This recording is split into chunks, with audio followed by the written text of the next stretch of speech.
10, 9, ignition sequence. We choose to go to the moon in this decade and do the other things, not because they are easy, but because they are hard. One small step for man, one giant leap for mankind. 1, 0, and lift off. Mission complete, Houston. After serving the world for over 30 years, the space shuttle earned its place in history and has come to a final stop. Und damit recht herzlich willkommen bei Nano. Eigentlich hatte man erwartet, dass das arktische Eis diesen Sommer nicht besonders weit abschmelzen würde, denn die Temperaturen waren durchwachsen und nicht zu hoch. Doch irgendetwas ist anders. Die Eisfläche scheint sich fundamental zu verändern, so die Wissenschaftler. Jedenfalls haben wir in diesen Tagen einen Negativrekord erreicht. So wenig Eis war da oben seit Beginn der Messungen noch nie. Er weiß es. Er auch. Nur wir wollen es nicht wahrhaben. Unsere Polkappen schmelzen ab. Und zwar viel schneller als gedacht. Heute ein neuer Negativrekord. Seit Beginn der Messungen hat sich die im Sommer von Eis bedeckte Fläche der Arktis mehr als halbiert, auf nur noch 3,3 Millionen Quadratkilometer. Zum Vergleich, vor 20 Jahren sah es am Nordpol noch so aus. Heute so. Und nicht nur die Fläche schwindet. Dank neuester Satellitentechnik können die Klimaforscher seit kurzem auch die Dicke des Eises messen. Hier ist der Schwund sogar noch dramatischer. Rot die Flächen, die im Winter nur noch durch teils zentimeterdünnes einjähriges Eis bedeckt sind. Besonders drastisch war die Eisschmelze im vergangenen Jahr. Rechts der kleine weiße Fleck ist das, was an dickem mehrjährigen Eis noch übrig geblieben ist. Die Daten zeigen, dass wir eine mittlere Eisdicke von etwa 90 Zentimetern hatten in vielen Gebieten. Und das ist außergewöhnlich niedrig und sehr viel niedriger als zum Ende des 20. Jahrhunderts, wo wir vielleicht 2 Meter hatten. Doch gerade das mehrjährige Eis ist ein wichtiger Lebensraum für viele Tiere. Ganze Ökosysteme schmelzen gerade zusammen mit dem Eis weg. Die Ursachen hausgemacht. Erdgeschichtlich gab es zwar bereits häufiger Eisschmelzen, zum Beispiel durch natürliche Schwankungen der Sonneneinstrahlung. Doch diesmal sind wir schuld. Daran lassen die neuen Daten der Klimaforscher keinen Zweifel mehr. Denn die Eisschmelze korreliert mit der Zunahme unseres CO2-Ausstoßes. Fatal, denn wir brauchen das Eis. Besser gesagt, den sogenannten Albedo-Effekt. Denn das Eis wirkt wie ein riesiger Spiegel. Er reflektiert die Sonnenstrahlen zurück ins Weltall. Weniger Eis bedeutet weniger Reflexion. Das heißt, die Sonne kann Wasser und Atmosphäre weiter aufheizen. Profitieren könnte davon der weltweite Handel zwischen Asien und Europa. Denn die bisherige Route durch den Suezkanal ist über 7000 Kilometer länger als die Nordostpassage an der Küste von Sibirien entlang. Der kürzere Weg spart Milliarden und verschärft die Problematik weiter. Vermehrte Schifffahrt würde kommen mit sicher mehr Umweltbelastung, zum Beispiel durch den Rußausstoß der Schiffe. Es würde jetzt zum Beispiel den Schnee verfärben, würde die Albedo des Schnees reduzieren und damit weiter zum Schmelzen des Schnees und des darunterliegenden Eises beitragen. Das warme Wasser macht es allerdings nicht nur für ihn ungemütlich. Auch für uns. Paradoxerweise durch kältere Winter. Denn die Erwärmung an der Arktis beeinflusst Luftdruck und Strömungen weltweit. Ausschlaggebend für unser Winterwetter zum Beispiel ist der Luftdruckgegensatz zwischen der Arktis und unseren mittleren Breitengraden. Ist dieser Gegensatz hoch, entsteht ein starker Westwind, der im Winter warme und feuchte atlantische Luftmassen bis nach Europa führt. Die Eisschmelze verringert diesen Luftdruckgegensatz. So kann kalte arktische Luft bis nach Europa vordringen und uns eisige Winter bescheren. Das ist oft jetzt schon so. Doch die Forscher vermuten, dass die Eisschmelze an der Arktis einen sogenannten Kipppunkt darstellt, nach dessen Überschreiten eine Kettenreaktion einsetzen könnte und sich die Erderwärmung nicht mehr aufhalten lässt. Die neuen Daten zeigen, geht die Eisschmelze in diesem Tempo weiter, könnte die Arktis schon in 10 Jahren im Sommer komplett eisfrei sein. Wir müssen unseren CO2-Ausstoß also schnell reduzieren. Ihm zuliebe. Ihm und uns zuliebe. Die Robben in der Arktis brauchen Eisflächen, um ihren Nachwuchs darauf großzuziehen. Doch das Eis wird von Jahr zu Jahr weniger. Wie diese Grafik zeigt, gab es in der Wintersaison 2012 noch recht viel Eis. Doch nach der alljährlichen Schmelze im Sommer ist in diesem Jahr nur noch halb so viel übrig wie 1979, markiert durch die blaue Linie. Das ist dramatisch. Und sollte sich dieser Trend in den nächsten Jahren fortsetzen, kann man damit rechnen, dass in wenigen Jahren, einem Jahrzehnt, im Sommer die Arktis mehr eisfrei ist. Und das würde den Klimawandel noch weiter beschleunigen, denn bisher reflektiert die weiße Eisfläche viel Sonnenlicht in den Weltraum zurück. Außerdem wäre ein eisfreier Sommer für die Bewohner der Arktis lebensbedrohlich.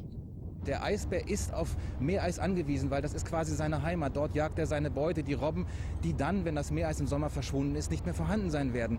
Und da dieser Prozess so schnell ist, können diese Tiere sich nicht anpassen. Neben dem Meereis schmolzen auch die Gletscher auf Grönland in diesem Sommer besonders stark ab. Und das lässt langfristig den Meeresspiegel steigen. Trotzdem gibt es Wirtschaftszweige, die von dem Eisrückgang profitieren. Erstens geht man davon aus, dass große Rohstoffvorkommen unter der Arktis zu finden sind. Damit meint man zum Teil mineralische Vorkommen, vor allem aber fossile Brennstoffe wie Erdöl und Erdgas. Diese Rohstoffe sind nun langsam zugänglich, zur Freude der Ölkonzerne. Neue Möglichkeiten auch für die Handelsschifffahrt. Frachter, die zum Beispiel auf der Route Hamburg-Yokohama bislang noch die Südroute nehmen, könnten ohne Eis die Nordroute fahren und die ist 36% kürzer. Das sind aber auch die einzig guten Nachrichten. Der Schaden, den eine komplette Eisschmelze für die Umwelt bedeutet, wiegt auf jeden Fall schwerer. The European Space Agency ESA is now preparing the long-expected launch of a new METOP satellite. This satellite will be launched aboard a Soyuz from the Russian spaceport of Baikonur. METOP is Europe's operational meteorological satellite in polar orbit and consists of 3 identical successive satellites. Now that METOP-A has exceeded its expected lifetime of 5 years, ESA and EUMETSAT, the European Organization for the Exploitation of Meteorological Satellites, have decided to launch the second satellite, METOP-B. In this way, EUMETSAT can ensure continuity in delivering key data and services to the meteorological community. METOP-B is particularly important to provide continuity of this data. This data has the largest single impact into the weather forecasting system. So it's very important that we maintain this capability, and for climate purposes it's very important that we maintain a continuous record in time. With the launch of METOP-B, ESA and EUMETSAT want to ensure that the way climate and weather are observed remain as reliable as they are today, as the METOP series has brought about a new era in the world of numerical weather prediction. METOP can be used to make forecasts ranging from a few hours up to 10 days. METOP satellites are important for a couple of reasons. The first is the major contribution in the improvement of numerical weather prediction.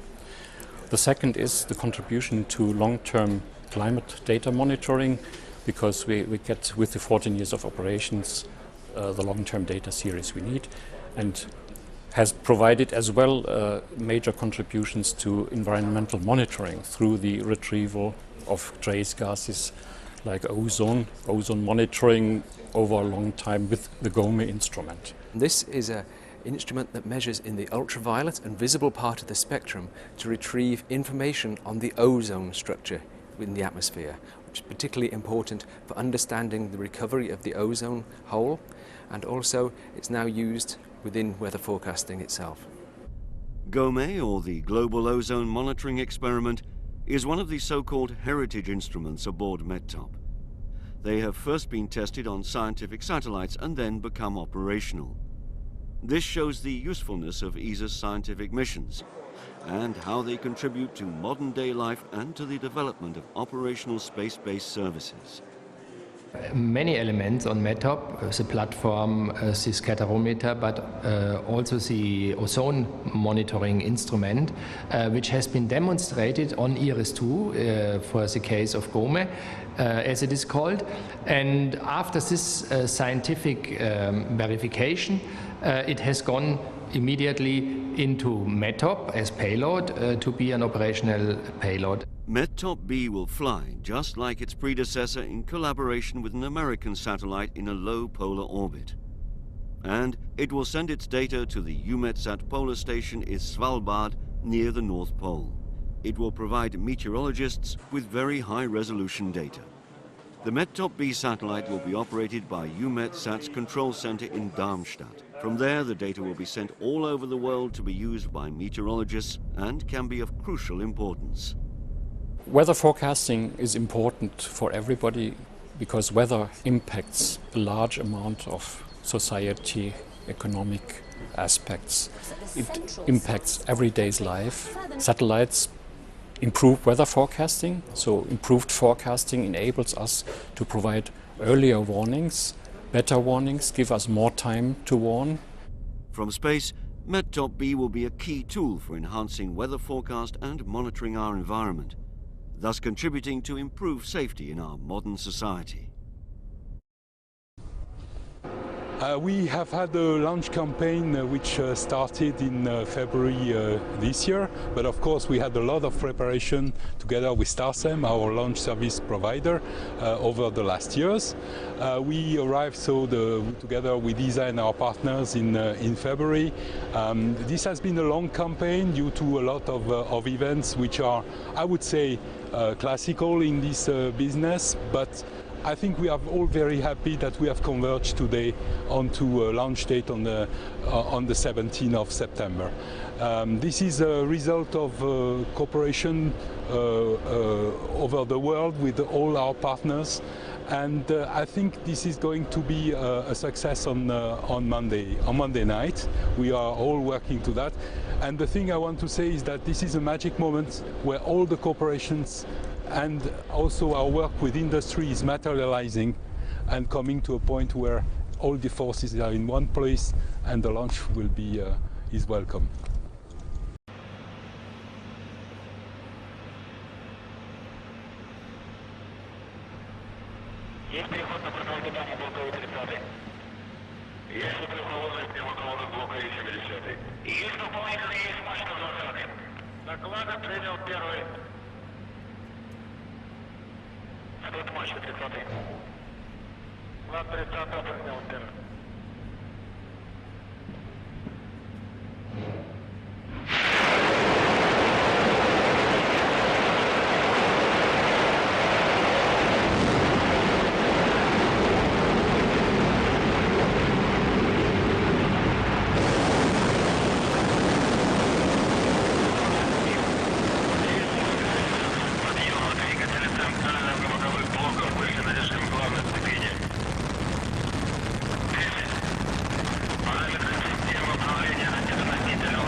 Tell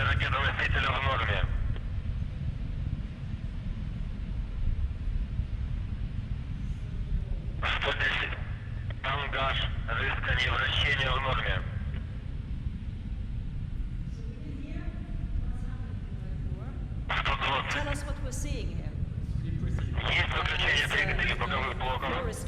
Good evening, and as you already know, Method B has successfully separated, and I am delighted to share this great achievement with all of you here in Baikonur, with my friend Hans Kodman, and everywhere where you look at us.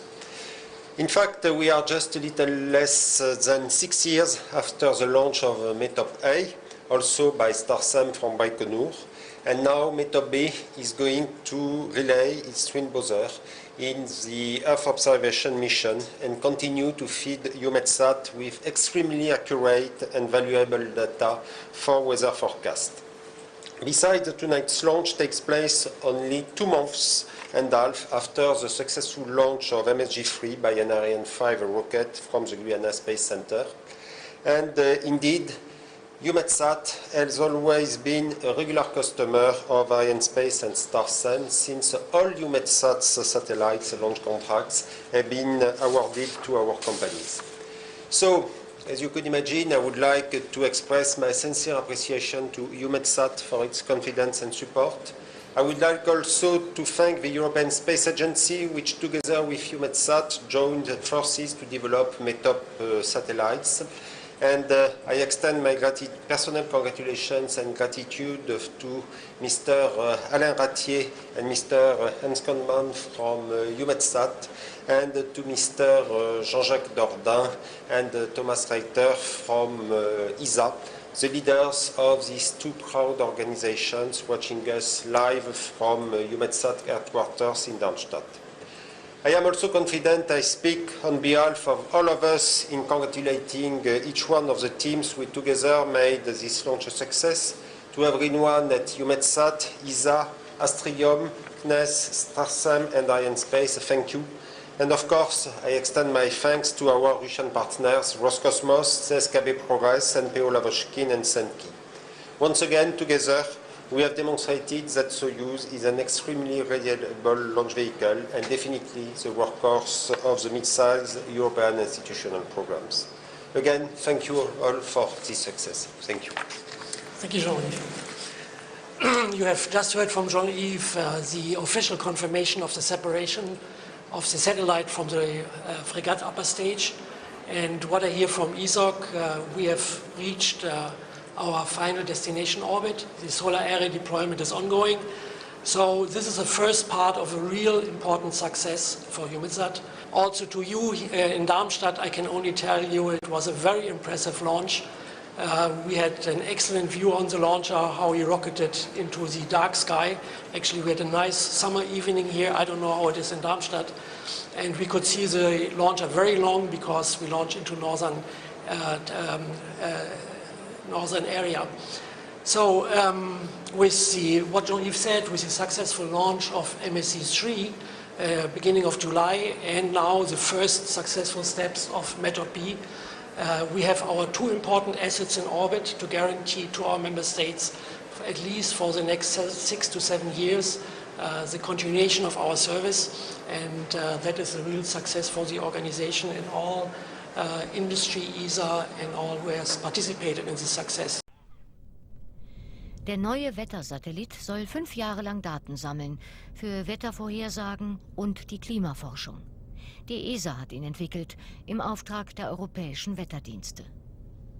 Method B ist bereits der 2. Wettersatellit der METOP-Serie, der hochauflösende Daten aus dem All sendet. Da er besonders dicht über der Erde fliegt, kann er sehr gute Aufnahmen machen und das Wetter bis zu 10 Tage voraussagen. Noch leistet zwar der erste Satellit Method A gute Arbeit, aber er wird schon bald ausfallen. Und das wäre schlecht für die Wetterprognosen. Die Daten dieser METOP-Satelliten sind für die Wetterstationen die Basis, um Wetter vorherzusagen. Es ist also sehr wichtig, dass wir dieses System aufrechterhalten, nicht nur für Wettervorhersagen, sondern auch für die Klimaforschung. So können Klimaforscher mithilfe dieser Wettersatelliten zum Beispiel auch sehen, ob und inwieweit sich das Ozonloch verändert. Wenn alles wie geplant klappt, wird Metop B die Erde noch bis 2017 überfliegen und uns vor Unwettern warnen. Dann soll ihn Metop C ablösen. Good morning, this is Mission Control, Houston. Welcome and thank you for joining us for today's edition of ISS Update this Tuesday, September 18. We're now getting a live view inside the International Space Station Flight Control Room, where the team has been monitoring the systems aboard the station and supporting the day's activities of the Expedition 33 crew members. Leading the Orbit 2 team here in the Station Flight Control Room today is Flight Director Tony Sakachi. He's just entering the room now here in the center, about to take seat at his console. Now aboard the International Space Station, a 3-member crew at the helm. As commander of the complex is NASA astronaut Sunny Williams, with flight engineers Russian cosmonaut Yuri Malenchenko and Japanese astronaut Aki Hoshide, who will work aboard the station as a 3-member crew until the arrival of 3 new crew members in mid to late October. Malenchenko, Williams, and Hoshide arrived at the International Space Station after docking their Soyuz spacecraft TMA-05M to the Rasput module on July 16. Today they will complete 66 days in space. The space station, with its crew aboard, is now flying at an altitude of a little more than 260 statute miles. The orbiting facility is on a southeastern track, east, just about to make a turn for a northeastern track, just coming across the Southern Ocean, and has just made its way toward an orbital sunset. We'll be passing across Australia soon, in about 15 minutes. The Expedition 33 crew kicked off its day with the first of 2 daily planning conferences with ground controllers around the world to review the day's activities and plan for the next set of tasks. Today, the station crew has another light day of duty coming after the recent departure of their previous Expedition 32 crewmates on Sunday. After some morning work prep and the first of her daily 2-hour exercise sessions using the treadmill, Commander Williams turned her attention to science. Williams spent a couple hours this morning working on research known as the reversible figures experiment that studies whether the perception of a figure that can normally be seen to change in perspective or orientation in 2 different ways is affected by microgravity. Williams also is activating and checking out the Erasmus recording binocular in the Columbus module, be performing some medical experiments, and will install the replacement desiccant packs into the Merlin, or the Microgravity Experiment Research Locker. Also today, Williams and flight engineer Aki Hoshide are participating in an onboard training session in advance of next month's capture and berthing of the second Dragon spacecraft to arrive at the space station. The duo will follow their onboard training session reviewing rendezvous procedures with a conference with ground controllers. Hoshide took closeout photos of the docked automated transfer vehicle 3, or Eduardo Almaldi, which arrived earlier this year in March, bringing with its station and crew supplies now filled with trash and unneeded items and packed for its disposal after it undocks from the space station next week on September 25. Hoshide also activated the low-flow fluid transfer pump to transfer fluid to wastewater bus, performed maintenance on the waste and hygiene compartment shown here, and will analyze water from the environmental health system using the total organic carbon analyzer, or the water recovery system. And in the Russian side of the house, with 2 of his cosmonaut crewmates now back on Earth, Malenchenko spent this morning with some housekeeping items, as well as performed regular maintenance to the Soyuz system. This is the Russian life support system. He's also downloading external temperature and pressure sensor data as part of a Russian science payload known as Identification that studies the station's dynamic loads during events such as dockings and reboosts. And each of the crew members will put in their daily 2 hours of exercise using the onboard gym equipment that includes a station bicycle, a treadmill, and an advanced resistive exercise device that simulates weightlifting here on Earth. The crew will then wrap the day with a final daily planning conference with the ground and is scheduled to go to bed at 4:30 p.m. Central Time. This is Mission Control Houston.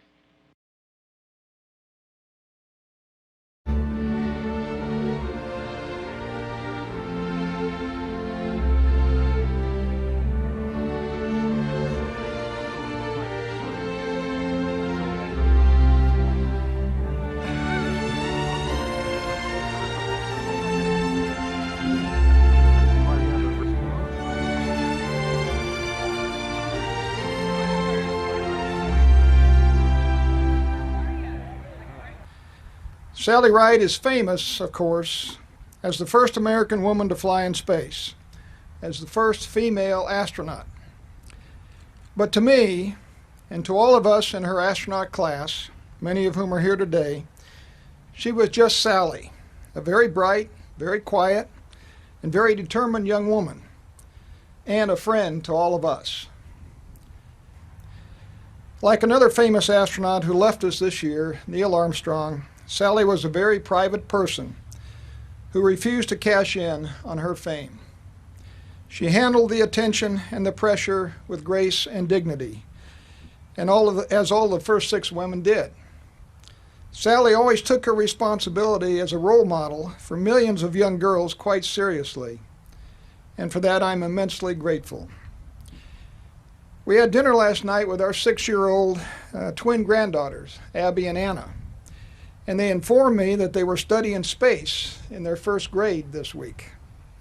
And they told me about Neil Armstrong and Sally Ride. For some reason, Abby had trouble pronouncing Neil Armstrong's name. She thought that was one name, Neil Armstrong. But they had no trouble pronouncing Sally Ride's name. Anna asked me if I'd ever met Neil Armstrong or Sally Ride. When I said I had, she said I was very lucky.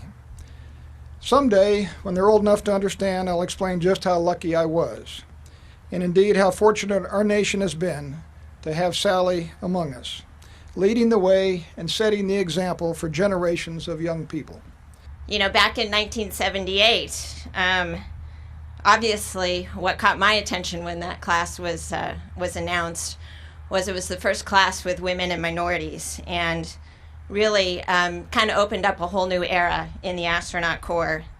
And like many other women about my age at that time, it was a hugely important milestone to find that there was a career that was now open to women that had been closed before. And so for Sally and Judy and Kathy and 3 others who are here with us today, Shannon, Ray, and Anna, they made news across the country. And all 6 of them really inspired many, many women since then. One of the key things she did was starting Sally Ride Science. We still have a problem in this country of trying to inspire young women to be interested in technical things like math and science and engineering. And I believe that Sally's efforts there will be probably long remembered, more so of more importance than actually being on the first flight. But being on the first flight allowed her to have the credibility to do that. Sally's life was cut too short, but she made her mark on this earth. For her gender, for the NASA, for the country, for the world. And she'll forever be remembered for that, but she is missed. And so we gather on this warm summer day in this space surrounded by generations of heroes. With you, we hold up Sally as one of your own, as she was ours. With you, we mourn her untimely loss. With you, we say goodbye And we celebrate her life, which was, as Cripps said, so well lived.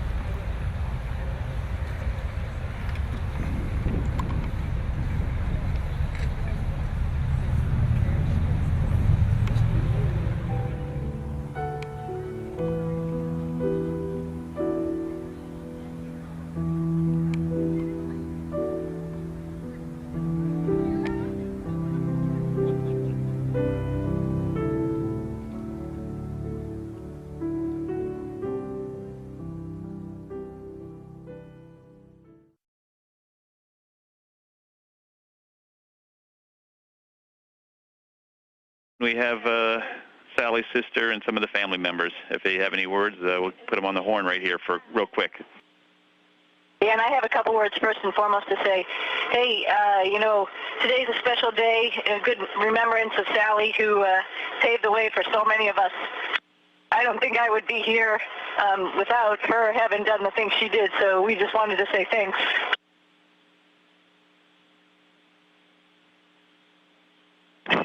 Press the button. That's really nice of you to say, and it looks like you're having as much fun as Sally had from the stories that I heard. I'm sure they were wonderful. She was a wonderful personality. Unfortunately, I only had the opportunity to meet her sort of from a distance, watching her talk to a bunch of kids. Very dynamic, amazing personality that got so many of us in the program today.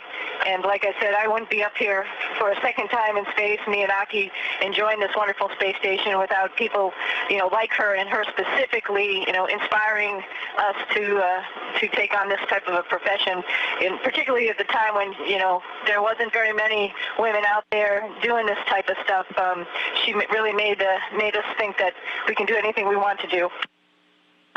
Thank you so much for saying that. And I've got my kids here, and they hello, and they really appreciate these stories that they've heard in the last day or two about Sally, and we appreciate it. And we have a little something for you. Hang on, okay, everybody. Happy birthday to you. Happy birthday to you. Happy birthday, dear Sonny. Happy birthday to you. That's awesome, and you guys aren't supposed to know that. Nobody's supposed to know that. I thought when we came to space we reversed aging, and so we didn't really have birthdays.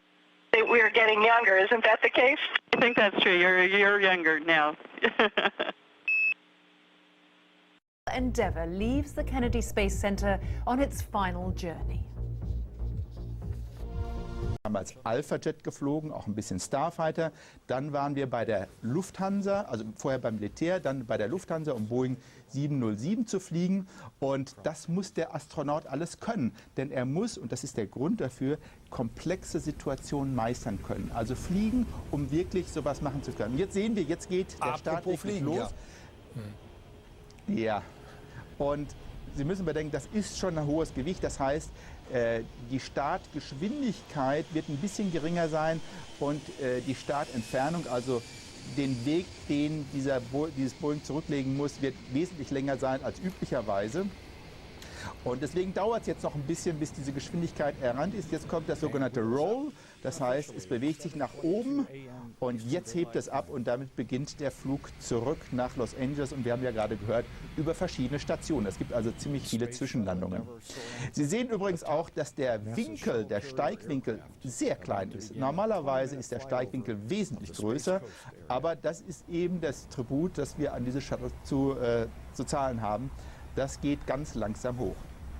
Tja, und da kriegen wir sogar noch einen kleinen Eindruck von Florida.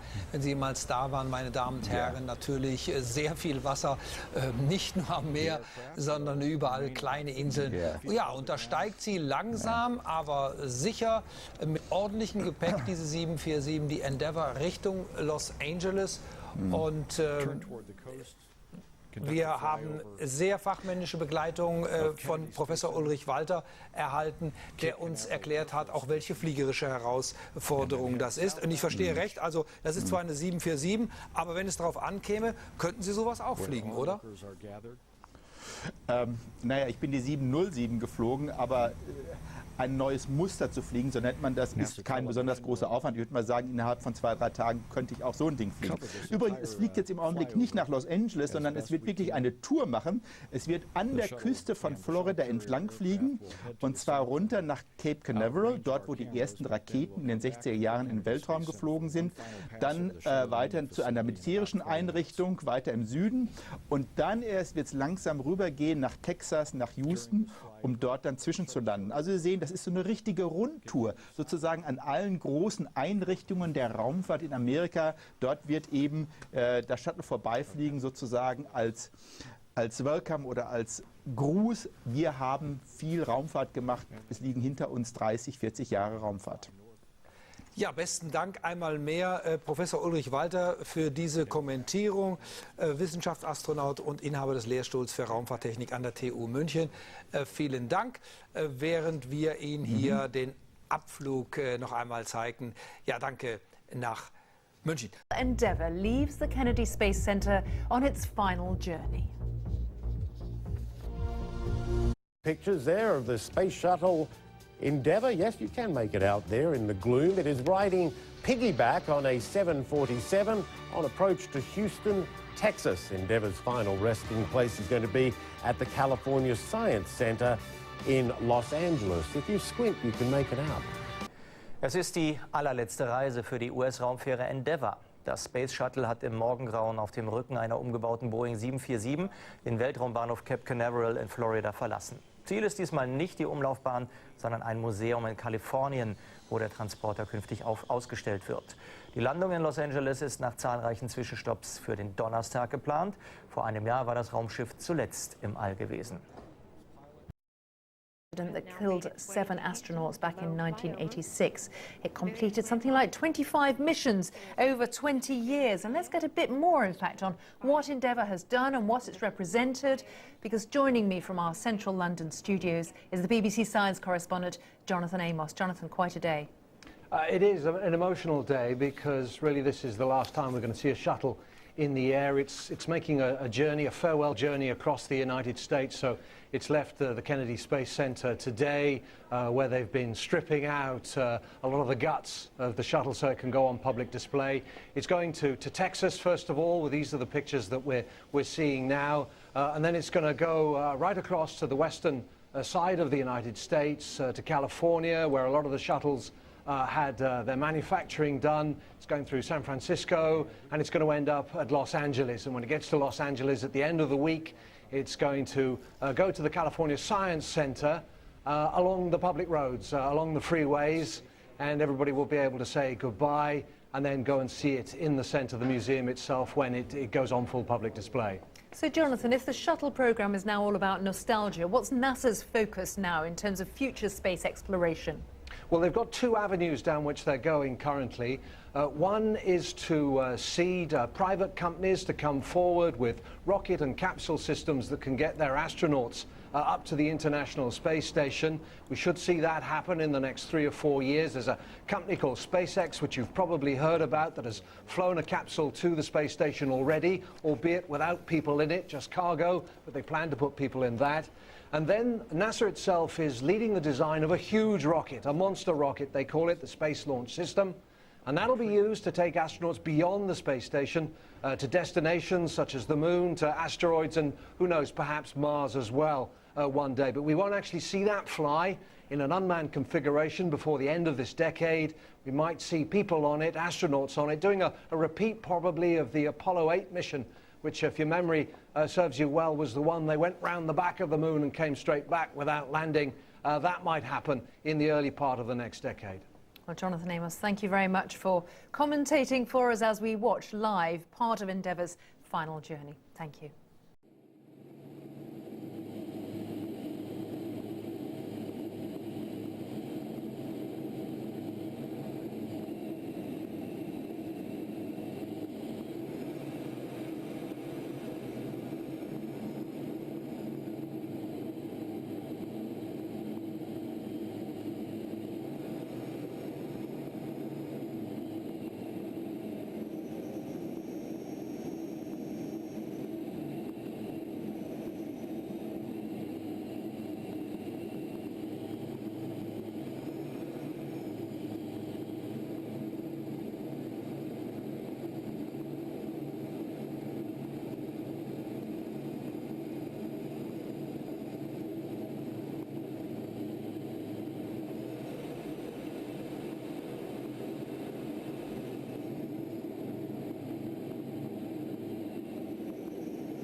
This is Mission Control Houston. Again, we are getting live coverage or live footage of the Endeavour space shuttle as it flies atop the shuttle carrier aircraft with a low flyover in the Houston Clear Lake City area.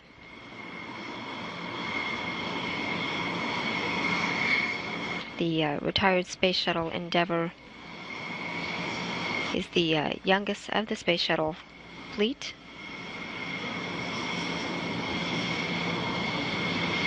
It was constructed and completed its construction in July of 1990. It was delivered to the Kennedy Space Center in May of 91 to begin processing for its first flight.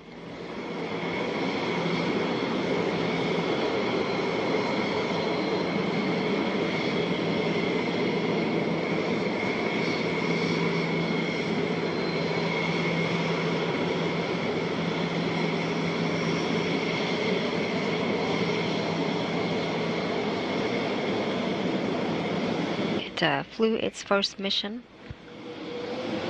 exactly 1 year after having been delivered to the Kennedy Space Center on May 7th of 1992.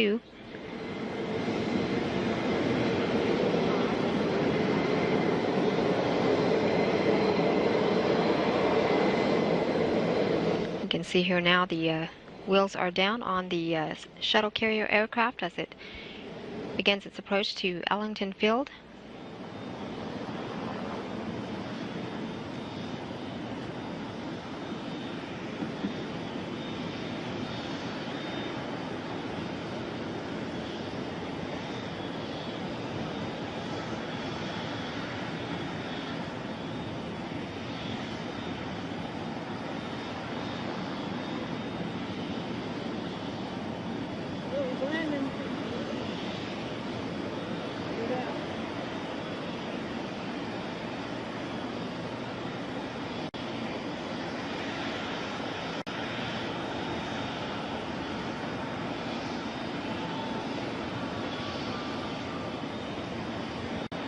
Space Shuttle carrier aircraft with Endeavour strapped atop coming in for its landing at Ellington Field.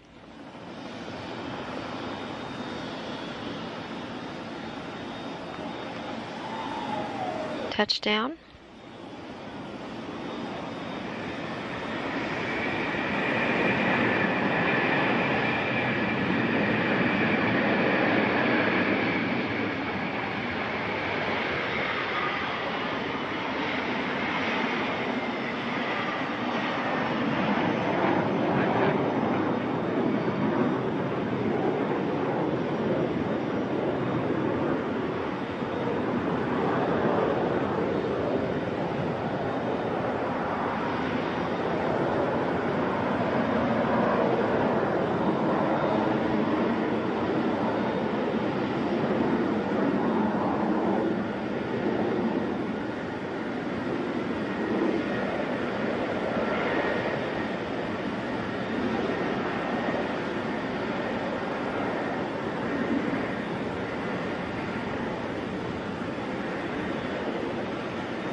This is Mission Control Houston. We're getting live footage of the Space Shuttle carrier aircraft as it brings Endeavour to the Ellington Field.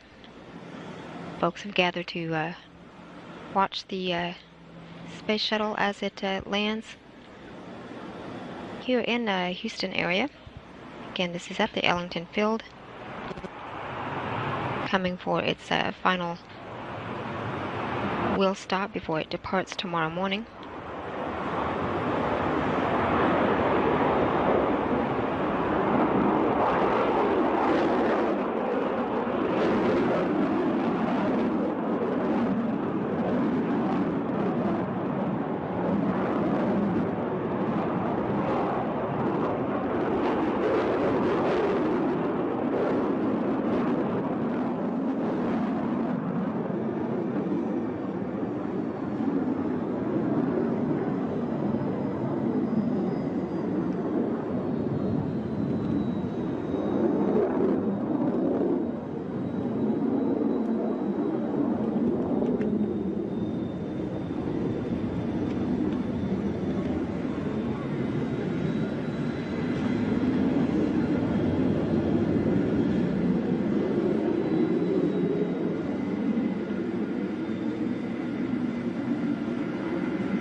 This is Mission Control Houston. Again, we're getting live footage of the Space Shuttle carrier aircraft with the Space Shuttle Endeavour.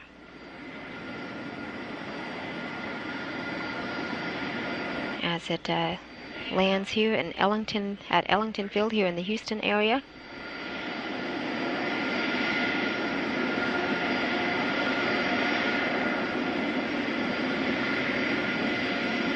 Folks have gathered at Ellington Field to get a shot of this magnificent machine as it comes to town, and it is here.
This is Mission Control Houston. Again, we're getting live footage of the Space Shuttle carrier aircraft with Space Shuttle Endeavour.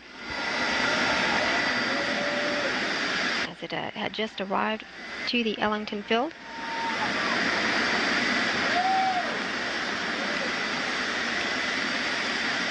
You can hear cheers from the background, in the background from the crowd who have gathered to watch this momentous occasion.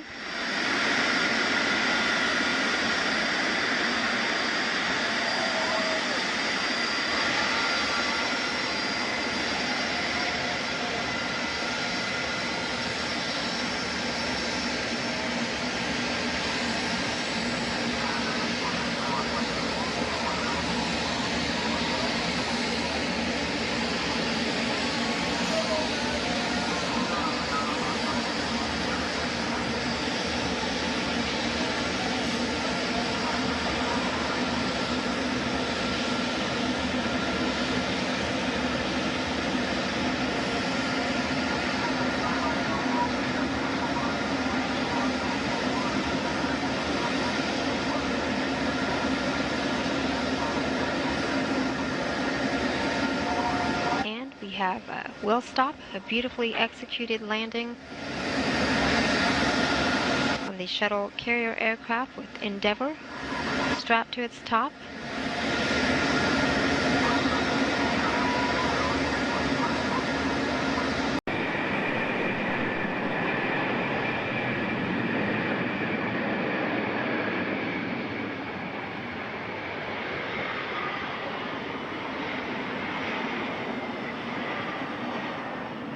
There you see the Space Shuttle Endeavour piggybacking on the 747. We saw it circling about 20 minutes ago around Houston Airport, and it has now made an official landing. It's a 3-day journey coming from the East Coast on its way to the new Science Museum in Los Angeles, California. So they're taking its time moving across the coast for everybody to take a last gander before it goes into retirement fully within an encased new museum, the California Science Museum in Los Angeles. Endeavour landing in Houston, Texas. We'll have more on that journey as it moves to the West Coast. Ja, noch Bilder von einer denkwürdigen Rucksacktour für Sie.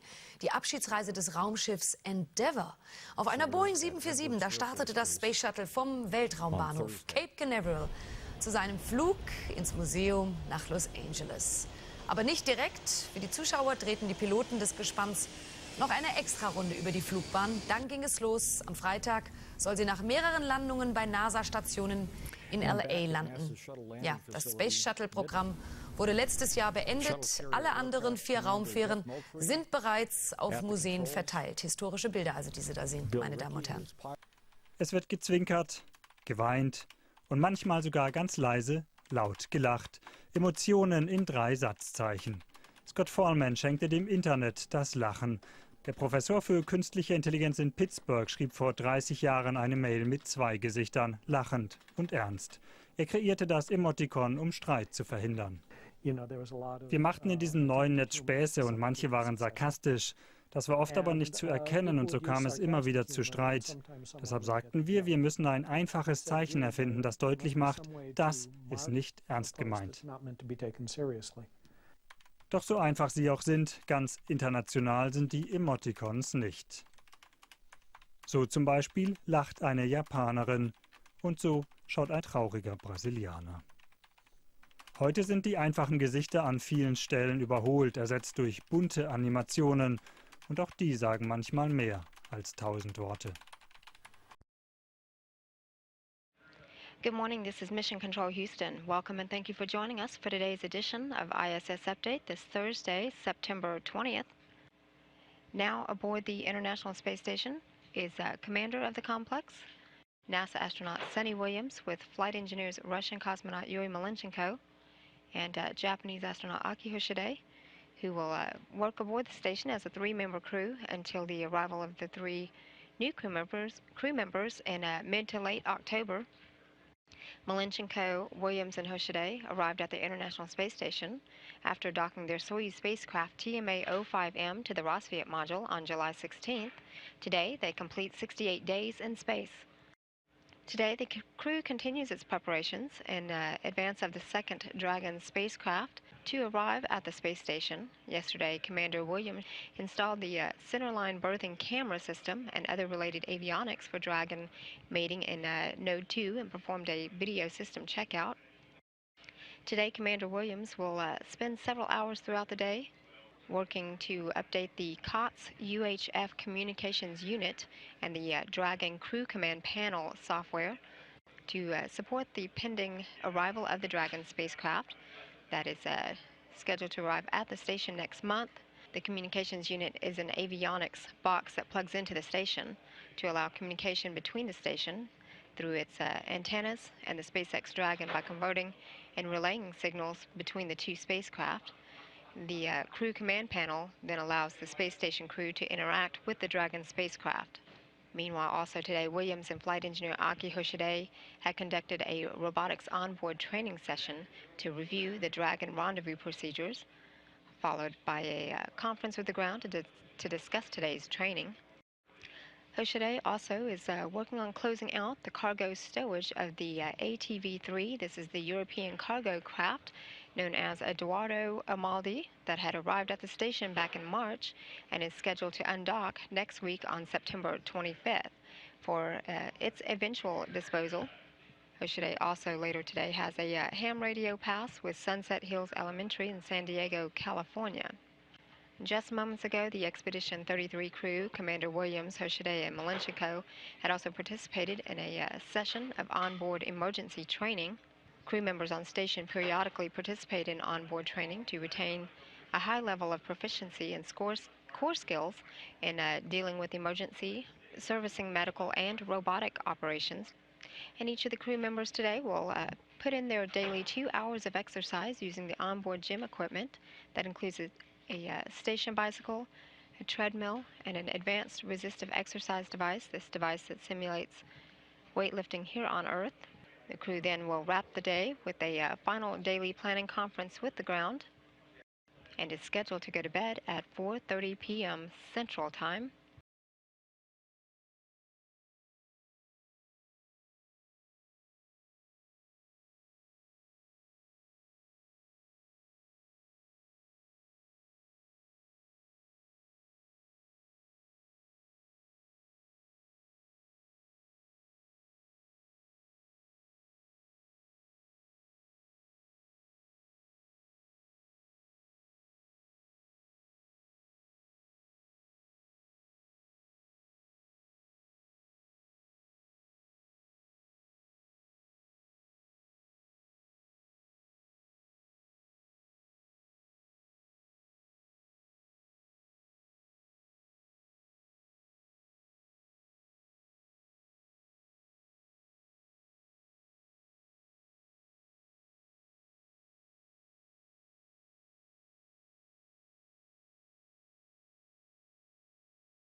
Now, people across the UK have reported seeing bright objects in the sky last night, thought to be a meteor shower. There were sightings in Northern Ireland, parts of central Scotland, the Midlands and East Anglia as well. Siobhan Robbins has more.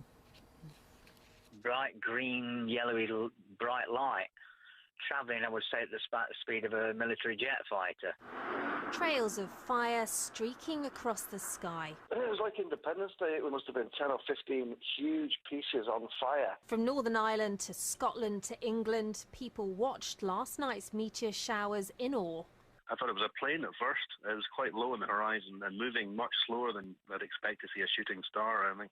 But it was amazing. I have a side window in my front room and was suddenly aware of this bright colours scorching across the sky. Initially you think it was like very large fireworks because it was so colourful. I've seen shooting stars and meteor showers before, but this was much larger. The last big meteor shower seen in the UK was in March. Last night's is thought to have been brighter. It's not possible to predict when they happen. Experts say people who saw yesterday's display were just looking in the right direction at the right time.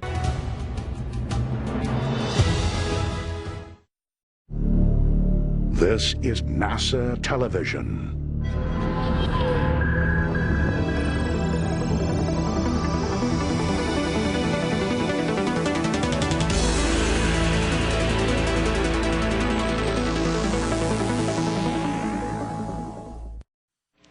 Good morning, this is Mission Control Houston. Welcome and thank you for joining us for today's edition of ISS Update. This Friday, September 21st.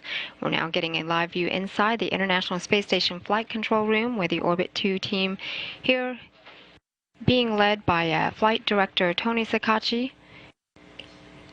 shown here in this view in the blue shirt, and next to him in the white shirt is Josh Matthews, serving as Capcom, who has been relaying all messages up to the crew.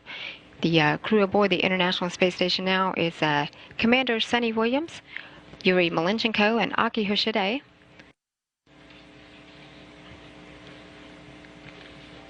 Williams, Malenchenko, and Hoshide had arrived at the station back on, or launched to the station back on July 16th. Today is their 69th day in space. Meanwhile, while the crew aboard the International Space Station continues their busy workday, in the middle of their workday, we are going to take a break from ISS Update to bring you live coverage of the 747 shuttle carrier aircraft that is carrying the Space Shuttle Endeavour as it prepares to depart from Edwards Air Force Base and begin a 4.5-hour flyover of Northern California and the Los Angeles Basin.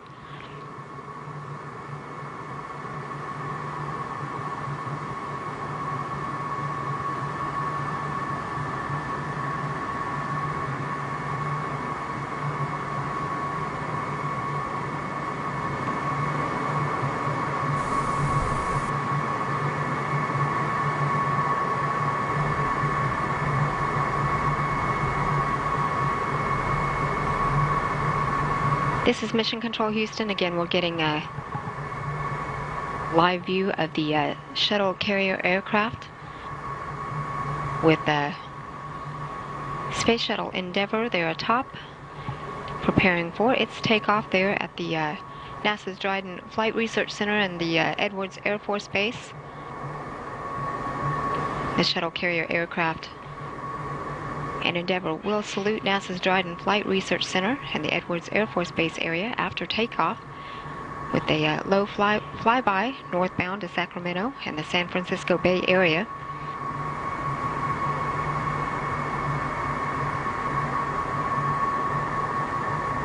Several viewing locations that will include the Bay Area Discovery Museum, Chabot Space and Science Center, the California State Capitol, Exploratorium, Lawrence Hall of Science, and Monterey Bay Aquarium.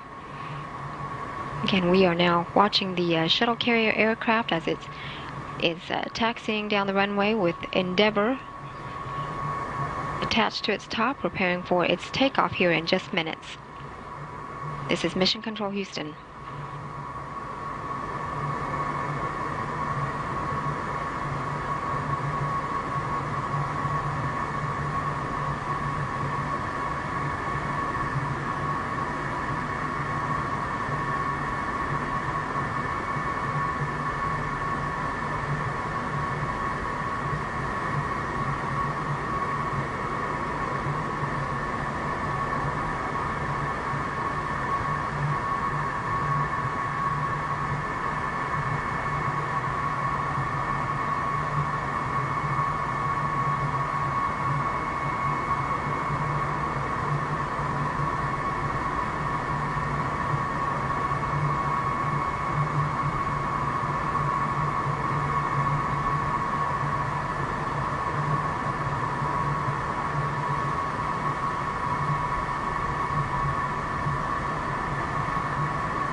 This is Mission Control Houston. Again, we are getting a live view of the shuttle carrier aircraft carrying Space Shuttle Endeavour as it prepares to depart from the Edwards Air Force Base in just a few minutes here to begin its 4.5-hour flyover of Northern California and the Los Angeles Basin.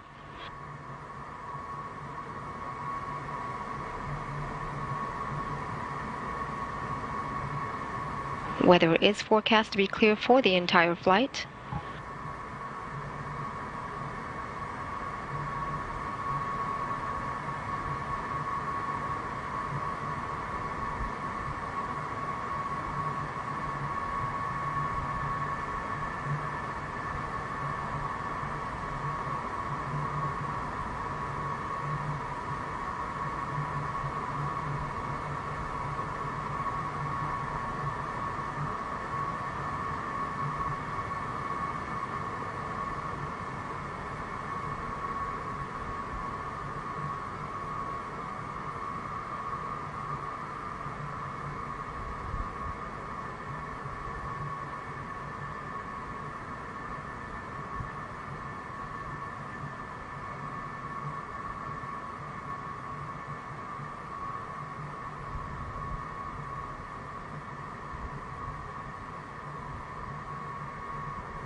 This is Mission Control Houston. Again, we are bringing you now live coverage of the 747 shuttle carrier aircraft that is carrying Space Shuttle Endeavour as it prepares for its departure from the Edwards Air Force Base after an overnight stay at NASA's Dryden Flight Research Center.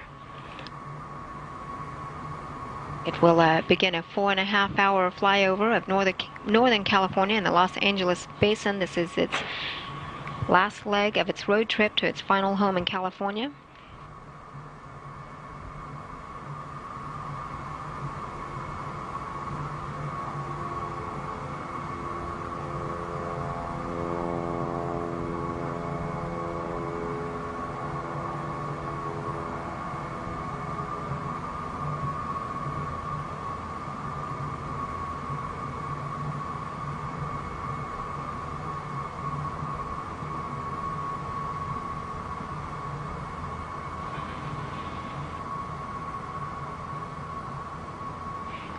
Again, this is live coverage of the 747 shuttle carrier aircraft with Space Shuttle Endeavour strapped to its back, preparing for takeoff. Takeoff is planned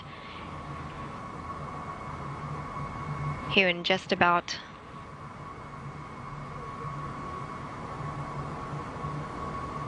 6 minutes from now.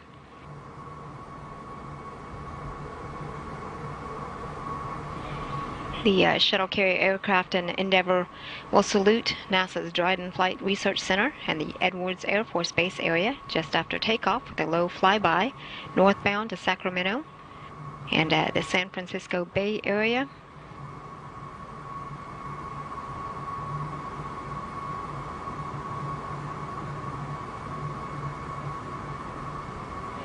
Again, takeoff is planned any minute now. We'll watch as it continues to taxi down the runway.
This is Mission Control Houston. We are bringing live coverage of the 747 shuttle carrier aircraft that's carrying Space Shuttle Endeavour as it prepares for takeoff there at Edwards Air Force Base after an overnight stay at NASA's Dryden Flight Research Center.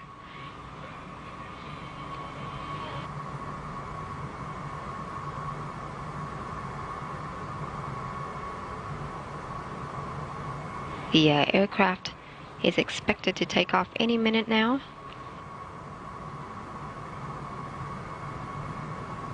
And we'll salute NASA's Dryden Flight Research Center, the Edwards Air Force Base area, after takeoff with a low flyby northbound to Sacramento and the San Francisco Bay Area.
Mission Control Houston. We're getting live coverage of the 747 shuttle carrier aircraft carrying Space Shuttle Endeavour.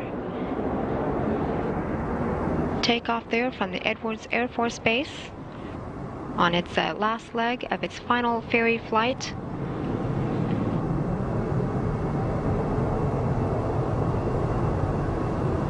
Before reaching its future home at the California Science Center.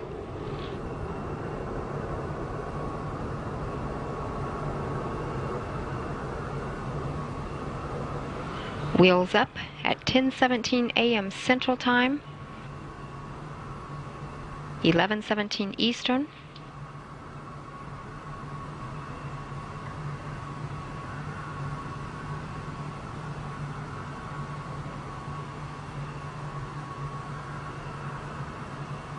Endeavour is the youngest of the Space Shuttle fleet, now headed to its future home at the California Science Center.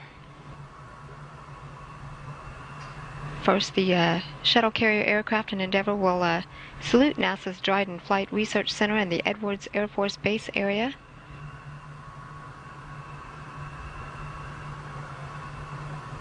There are several viewing locations that include the Bay Area Discovery Museum, Chabot Space and Science Center, the California State Capitol, Exploratorium, Lawrence Hall of Science, and Monterey Bay Aquarium.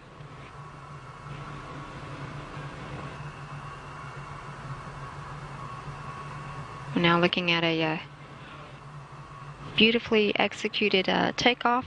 It looks to be on a gorgeous day there.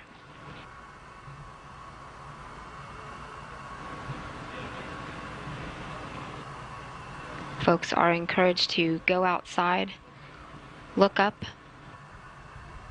and take your best shot.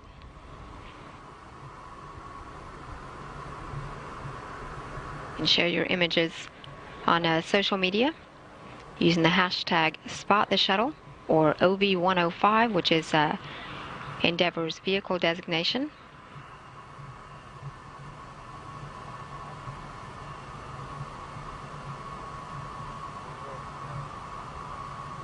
Endeavour's construction was completed back in July of 1990. It was then delivered to the Kennedy Space Center in May of 1991 and launched its first flight into space almost exactly 1 year later on May 7th of 1992.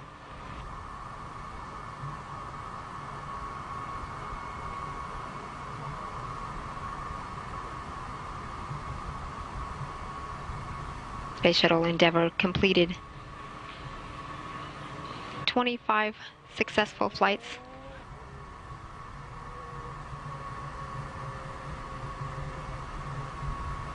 It had docked to the Mir Space Station once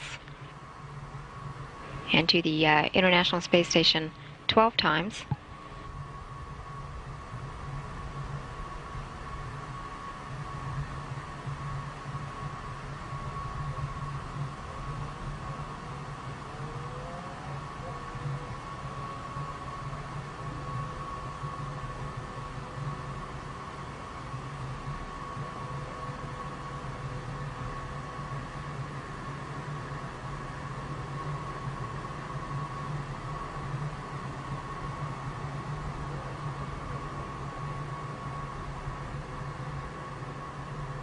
Space Shuttle Endeavour had traveled more than 122 million miles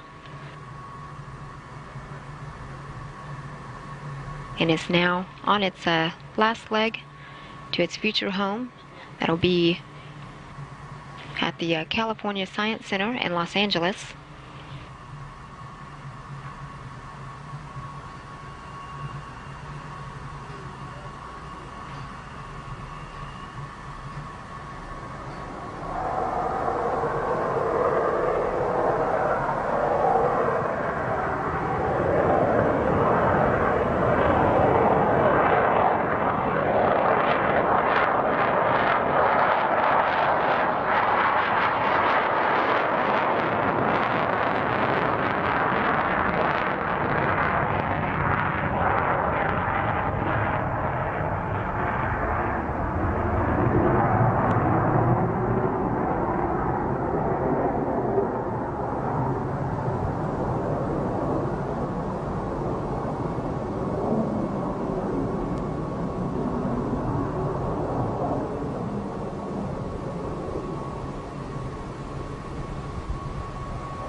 This is Mission Control Houston. We're bringing you live coverage of the 747 shuttle carrier aircraft carrying Space Shuttle Endeavour, the youngest of the Space Shuttle fleet.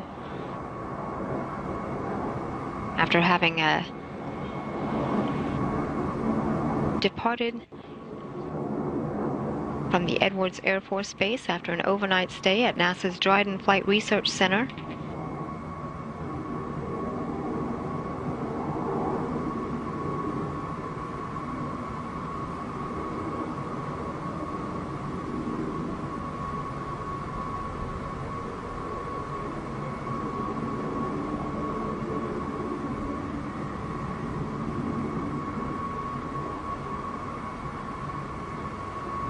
After a low flyover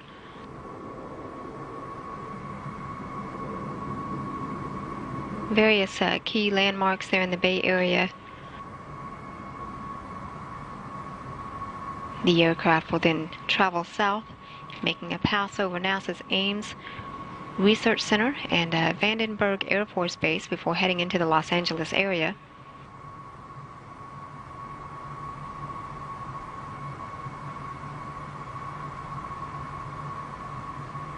Flyovers of Endeavour passing regional landmarks such as its future home at the California Science Center, Columbia Memorial Space Center in Downey, Disneyland, the Getty Center, Griffith Observatory, Los Angeles City Hall, the Long Beach Aquarium of the Pacific, Malibu Beach, NASA's Jet Propulsion Laboratory in Pasadena, the Queen Mary, Universal Studios, and Venice Beach, among others.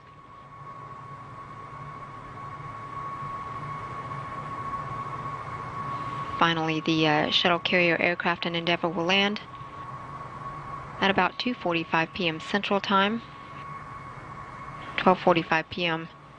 at the Los Angeles International Airport for an arrival ceremony before Endeavour is then taken off the 747. The orbiter then will be transported to the California Science Center next month.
This is Mission Control Houston. We're now back inside the International Space Station Flight Control Room. We had been watching live coverage of the Space Shuttle carrier aircraft that has been carrying the Space Shuttle Endeavour as it departed from the Edwards Air Force Base after an overnight stay at NASA's Dryden Flight Research Center.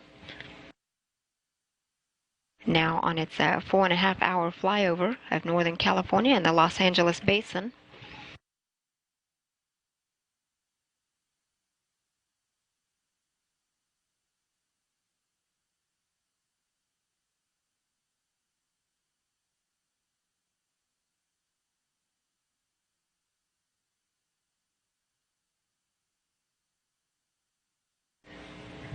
Again, we are getting a live view inside the International Space Station Flight Control Room. This is the Orbit 2 team who continues to monitor the systems and oversee the cruise activities aboard the International Space Station.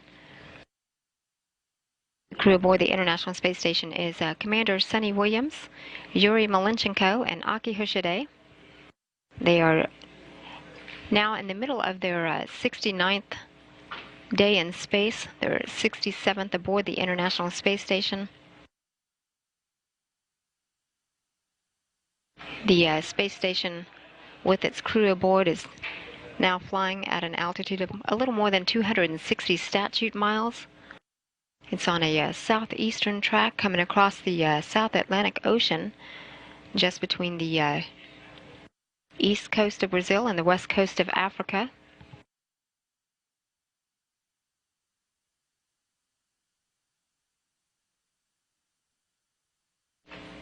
Here now we're getting a view inside the International Space Station of Japanese astronaut, flight engineer Aki Hoshide.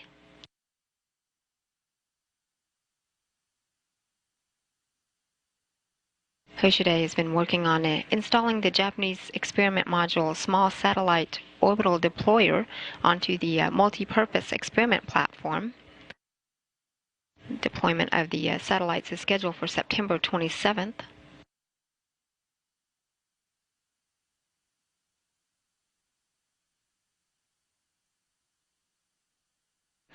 Today, he also installs 3 alignment guides in the combustion integrated rack.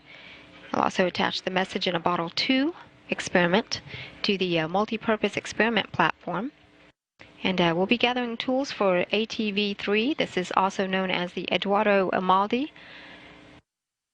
the European cargo craft that arrived at the station back in March.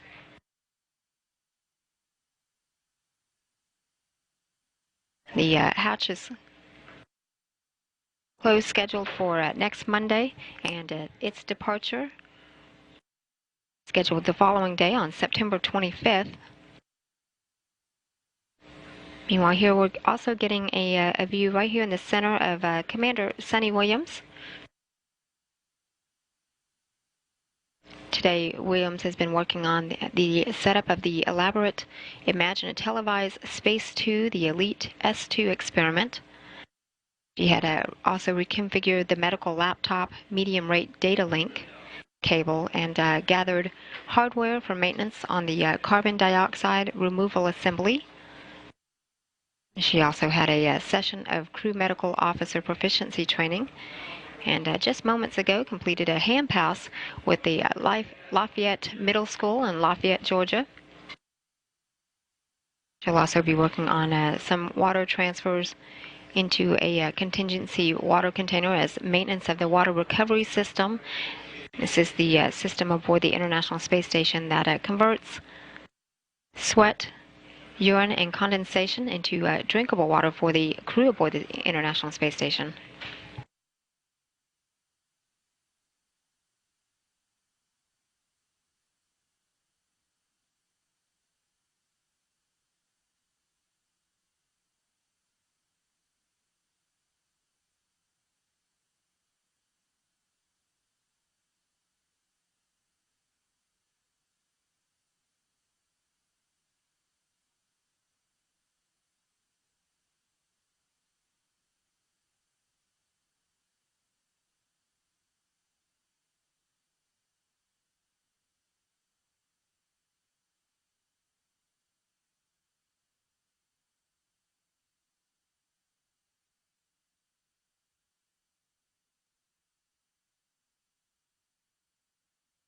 This is Mission Control Houston again. We're getting live view inside the International Space Station with Aki Hoshide.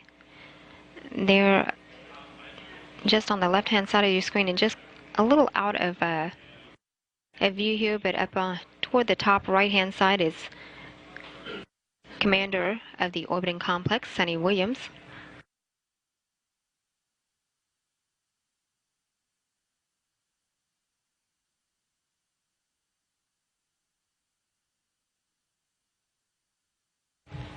And now we're back inside the International Space Station Flight Control Room. Again, this is the Orbit 2 team being led by Flight Director Tony Sakachi, and serving as Capcom today is Josh Matthew. He's been relaying all ground messages up to the crew. Meanwhile, here at the Johnson Space Center here in Houston, we have Public Affairs Officer Brandy Dean, who is out at one of our facilities overseeing or looking at the suit port testing that is taking place today. Today they'll be talking about the manned vacuum chamber test that is happening right now of the Z1 suit. This is our advanced spacesuit prototype with the suit port, which would allow us to do space swaps more quickly. We'll go to her now. Brandy Dean, this is Mission Control Houston. Thanks, Amiko. As Amiko said, we are here in Building 32, which is where our Chamber B is, one of the vacuum chambers we have here at Johnson Space Center that's rated to be used by humans, one of the ways that we simulate space here on Earth. And with us we've got Christina Enchando, who is the test director for some tests we've been doing with the Z1 spacesuit that we have here behind us and the suit port. Thanks so much for joining us, Christina. Thank you for having me. How are you doing today? I'm doing well. Good. So obviously we're not at vacuum, but we are in a vacuum chamber. Why don't we start there? Tell us what a vacuum chamber kind of does and why we would do a test in it. Okay. Well, we use the vacuum chambers to simulate space We will, during a test, we would remove all the air inside the chamber, reducing the pressure inside, just to give us a feel for that the environment of space. And there are multiple reasons why we would want to test in space. One, we want to make sure that our hardware will survive the environment of space, and also for being able to get a feel for the suit and how it would operate in a space-like environment. So this, okay, let's kind of go one piece at a time here. Z1 suit. This is the Z1 suit. New suit we're designing for exploration, yes. Right? So we want to do different things when we go into future exploration. On the space station, you use your hands a lot for exploration. If you're going to, say, an asteroid or Mars, you would be walking around a lot. And that requires different spacesuits. So we're working on a new design. And then we also, part of the design is that it would be incorporated with a suit port. And tell us a little bit about a suit port. What does that do? Well, the suit port is the interface between your space vehicle and the exploration suit. So the suit port allows you to quickly get into the suit and be ready for exploring. So right here, it looks it's kind of against a wall, but in real life, in the future, it would be on the end or on the outside of a vehicle, a rover or a spaceship of some sort. That's right. This will be hanging off the back outside, while the crew, the astronauts, are inside. And then they can open this part up, right, and then climb in from the back. Yes, there's a hatch on the other side, so you would open the hatch, get inside, close the hatch, and then the volume inside is equalized with the outside environment, and that allows you to detach from the suit port and begin exploring. Okay, and let's see, we were talking earlier about vacuum. Obviously on the outside in space, this part where we are now would be at a vacuum, but inside it would be at a little bit lower air pressure than we have on the space station. That's about sea level. It'd be lower because it's smaller volume, we can keep it lower, and then this is at the same air pressure, which makes it quicker. We don't have to do a pre-breathe protocol like you've probably seen for spacewalks if you watch NASA TV, right? Right. Okay, so tell us how the tests work. What have y'all been having done here? What have we been doing this week? So this is a different design of suit port. So a couple of months ago we were testing a suit port design that had clamps on it, and they were actuated by a motor. This suit port design does not use a motor. It uses airbags and flippers. And so it's been working very well. In order to undock from the suit port, we'll put air into these airbags, and the flippers would rotate into the undocked position, releasing the subject. So we've been kind of practicing that, evaluating the suit port, and at the same time evaluating the suit itself. So the test subjects would actually release from the suit port, come out, bend over, see if they could adjust their boots, and turn around, inspect their suit port, make sure everything's okay, and practice redocking to the suit port. Okay, so you've had, I guess, engineers and astronauts on the other side of this wall? Yes, yes. Inside the suit, we've had engineering test subjects as well as crew. Okay, and they climb in, and like you said, just kind of do the lever to release themselves and walk away, and then basically redo it and get back out. Yes. So, and that helps you just make sure that this idea of the suit port works. And yes, it's to demonstrate pressurized donning of the suit for one. So during the test, the chamber is at reduced pressure, creating a pressure differential across the suit.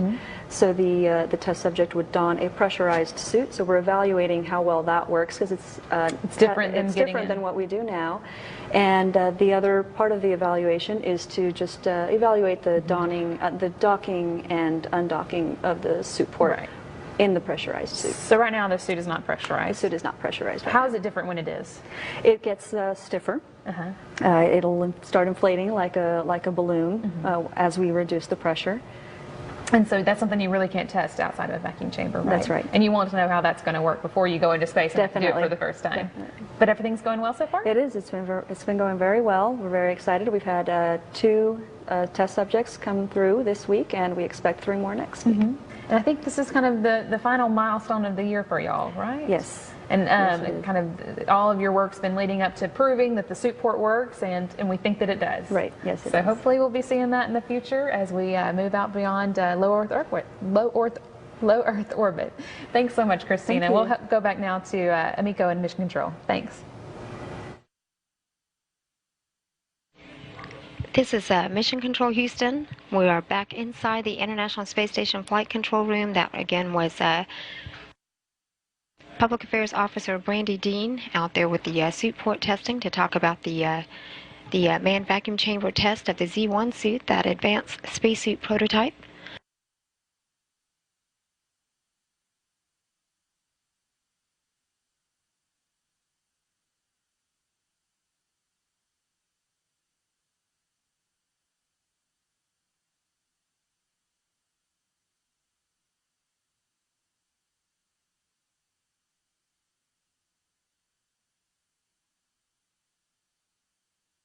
Good day, this is Mission Control Houston. We're now getting a view inside the International Space Station Flight Control Room, where the team has been monitoring the systems aboard the station and supporting the day's activities of the Expedition 33 crew members. Leading the Orbit 2 team here in the Station Flight Control Room today is Flight Director Tony Sakachi, and next to him serving as Capcom is Josh Matthew. He's been relaying all ground messages up to the crew. Now aboard the International Space Station is commander of the complex, NASA astronaut Sunny Williams, with flight engineers Russian cosmonaut Yuri Malenchenko and Japanese astronaut Aki Hoshide, who will work aboard the station as a 3-member crew until the arrival of 3 new crew members in mid to late October. Malenchenko, Williams, and Hoshide had arrived at the International Space Station after docking their Soyuz spacecraft TMA-05M to the Rossviet module on July 16th. Today, they complete 69 days in space. The space station with its crew aboard is flying at an altitude of about a little more than 260 statute miles. The orbiting facility is on a southeastern track just below the southern tip of Africa across the Southern Ocean. The Expedition 33 crew members had begun their day with the first of 2 daily planning conferences with ground controllers around the world to review the day's activities and plan for the next set of tasks. And now here's for a look back in space this week. On Monday, the Expedition 33 crew aboard the International Space Station began its week with a light-duty day after the departure Sunday of the 3 Expedition 32 crew members.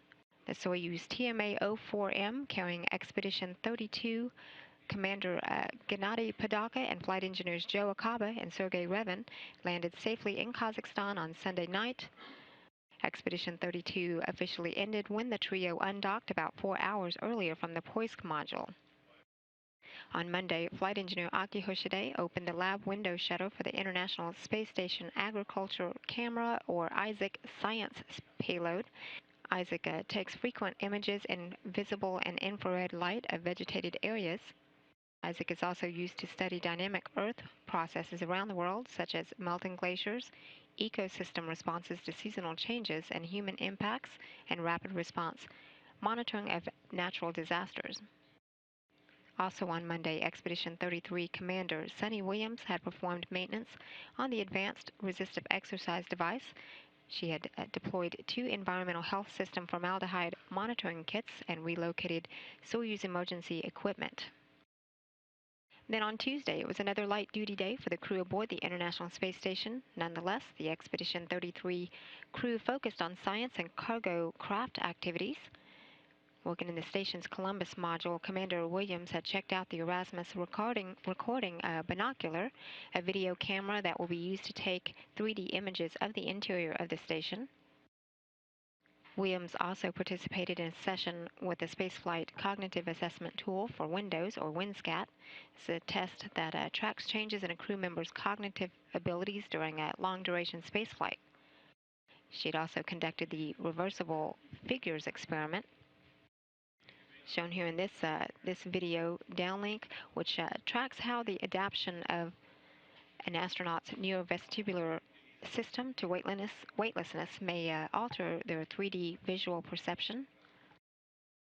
Also on Tuesday, Hoshide had photographed the racks inside the European Space Agency's automated transfer vehicle, ATV-3, which delivered 7.2 tons of food, fuel, and supplies, and will depart the station on September 25th for a destructive reentry in Earth's atmosphere a day later. Hochet and Williams teamed up in the afternoon to prepare for the arrival of another cargo craft, the SpaceX Dragon. The two astronauts reviewed the procedures for grappling Dragon with the station's robotic arm and berthing it to an Earth-facing side of the station's Harmony node. And on the Russian side of the station, Malenchenko had spent most of his morning on weekly housekeeping chores, cleaning ventilation screens, and inspecting the air conditioner. Later, Malenchenko had checked on the identification experiment, which measures the loads on the space station's structure during dynamic events such as dockings, reboost, spacewalks, and exercise sessions. On Wednesday, Expedition 33 Commander Sunny Williams was surprised by the family of Sally Ride when they wished her a happy birthday from Mission Control Center.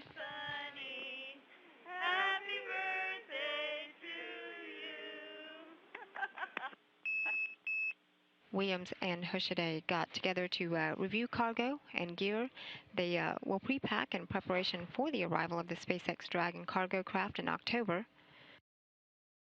The duo also reviewed Dragon rendezvous procedures.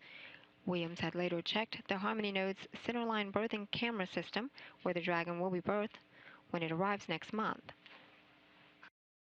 And Hochet had answered questions about life in space from listeners on Nippon Radio. He also had a ham radio pass with students from Poland. And he had worked throughout the station sampling air, replacing batteries, and cleaning the bacteria filters. And on Wednesday, a space shuttle Endeavour, whose last mission was to the International Space Station, landed at Ellington Field in Houston atop a 747 shuttle carrier aircraft. Endeavour's final destination is Los Angeles today, where it will be delivered to the California Science Center. And on Thursday, Commander Sunny Williams and flight engineers Aki Hochet and Yuri Malenchenko have participated in an emergency drill to sharpen the crew's response to specific emergency cases. Williams and Hochet also took part in a robotics training session to prepare for the rendezvous of the SpaceX Dragon cargo craft in October. Williams also performed some maintenance on the combustion integrated rack and updated software on the COTS UHF communications unit and the Dragon crew command panel. Hochet had stowed cargo and took photographs inside the European Space Agency's Automated Transfer Vehicle 3, known as Eduardo Amaldi.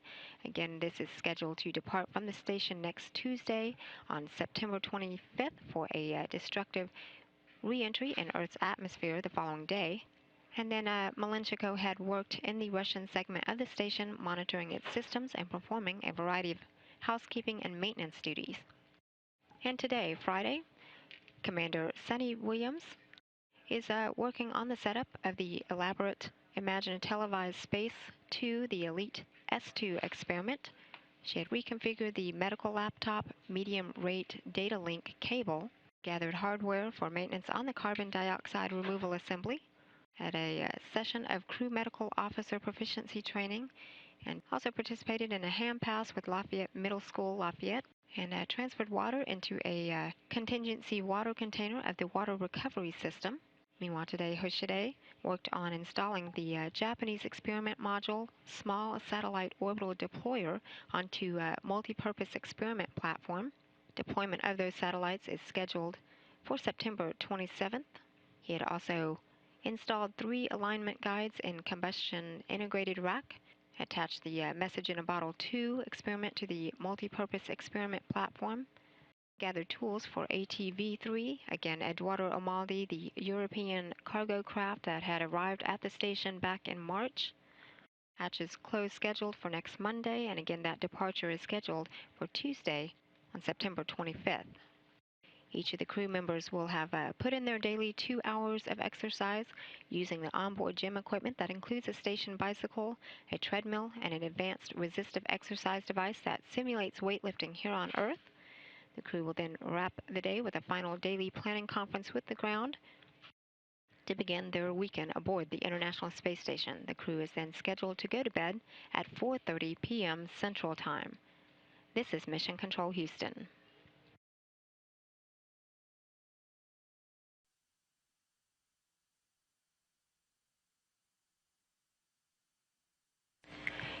This is Mission Control Houston. We're getting a view inside the International Space Station Flight Control Room. Again, this is the Orbit 2 team who continues to monitor the systems and the crew's activities aboard the International Space Station. The crew, again, Commander Sonny Williams with Yuri Malenchenko and Aki Hoshide will remain as a 3-member crew aboard the International Space Station at least until mid to late October, when their new 3 crew members will join them there aboard the International Space Station. Flight engineers Kevin Ford, Oleg Novitsky, and Yevgeny Tarelkin are slated to launch in October aboard the Soyuz TMA-06M and will join the Expedition 33 crew. Today, that crew is busy taking qualification exams in Star City, Russia. We have some video of that activity now for you here on NASA television.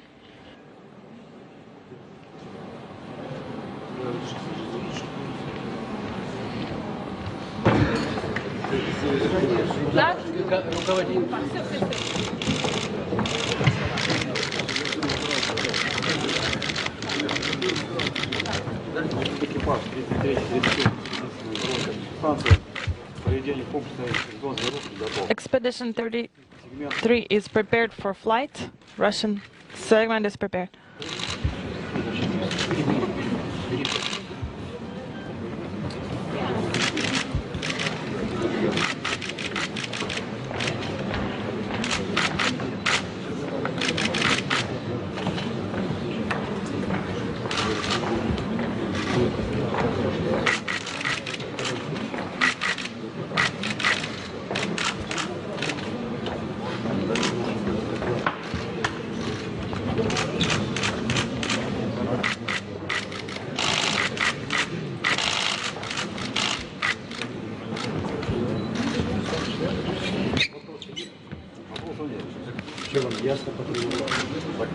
Everything is clear? That's good.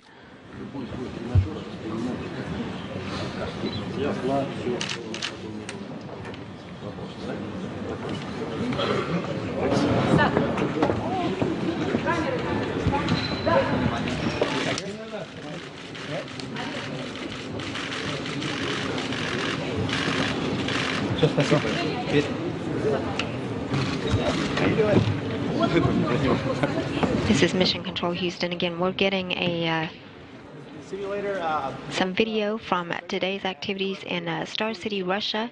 This is the next crew to join the crew aboard the International Space Station. Talking there on the left-hand side is NASA astronaut Kevin Ford. How long have you been training on Russian simulators? He and Oleg Novitsky and Yevgeny Tarelkin are slated to launch in October aboard their Soyuz TMA-06M and will join the Expedition 33 crew. Their spacecraft will be docking to the Poisk module of the International Space Station. This is your first flight. Are you nervous? No, not yet.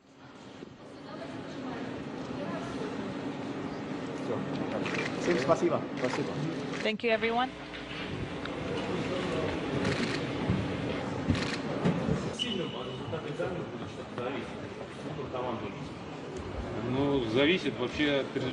It depends because the results of the test determine a lot of things. If for some reason there are concerns, it's one thing, but if the crew shows good work, then that's good. It is also possible to reschedule, retest. How confident are you that the crew will succeed? Well, I'm sure that they're good professionals. I know they've been training for a long time and they've been studying well. Now, if a backup crew is a little bit better, that doesn't necessarily mean that they will be the ones that will become the prime crew, though.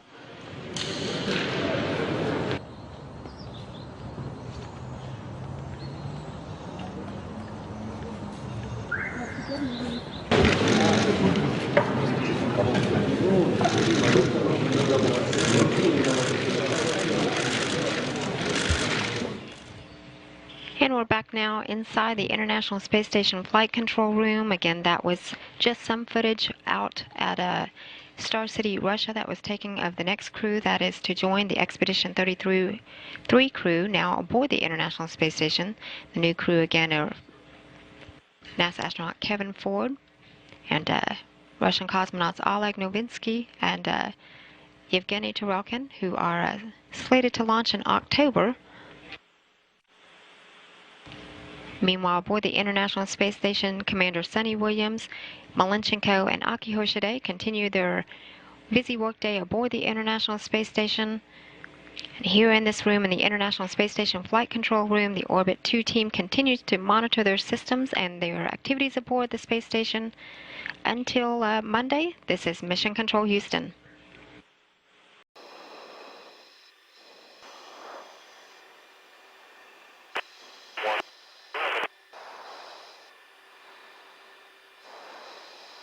Contact Point Magoo approach on 128.65.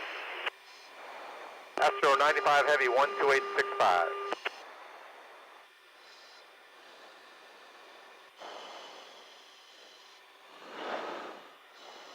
They're kind of some of the ones we were doing yesterday. Yep.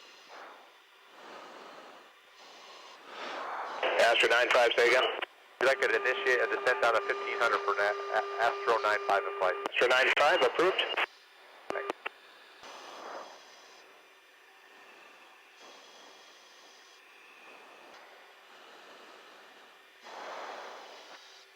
Tango 02, the readback is correct. Turn left now, heading up 090. Maintain 4000, please. That's our alternate landing field.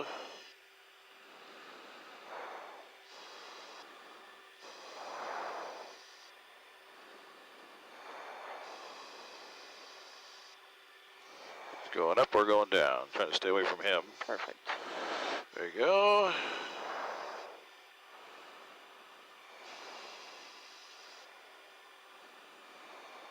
Astro 95, contact SoCal approach, TAC 1.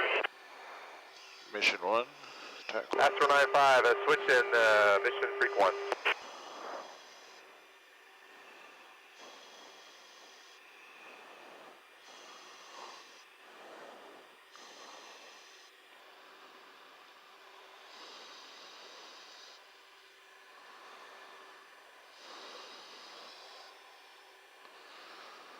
Man, I wish this was live. I know. There we go.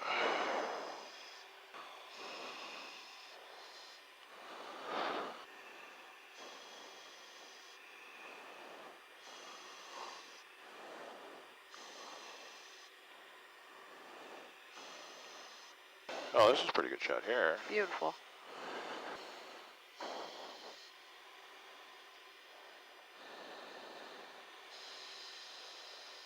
Okay, guys, first point is going to be California Science Center. We got another 10 miles to hit the Santa Monica Pier, then 10 miles beyond that, it's going to be on the left.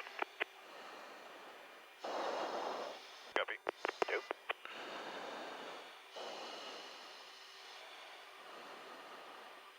All right, so now Jeff goes to work. I mean to go high. Go high, okay.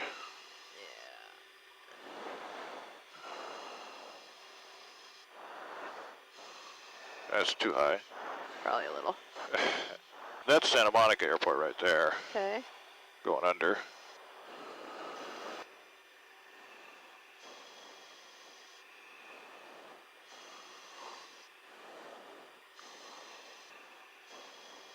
Astro 95 Heavy, understand your first turn is going to be a left turn, is that correct? Yeah, a big old turn. Astro 95 Heavy, if you could just call that turn for me, I'd appreciate it. Welcome.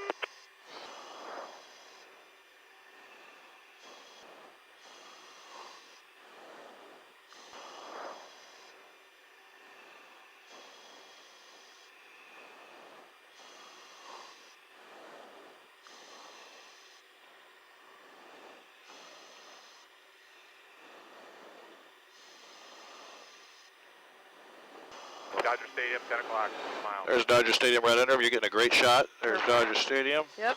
Boom. Right underneath. Oh, look at that. 20 Oh, that's after. beautiful. That's beautiful. Perfect.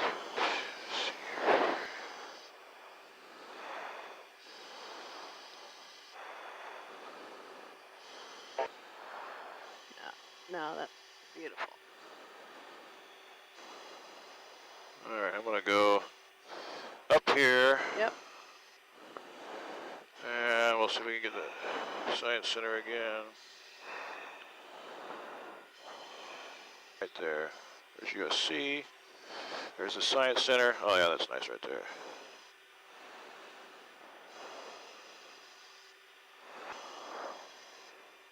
Astro 95 Heavy LA Tower, wind 2607, runway 24 right, clear for low approach. Good time for low approach 24 right, Astro 9 Heavy in flight.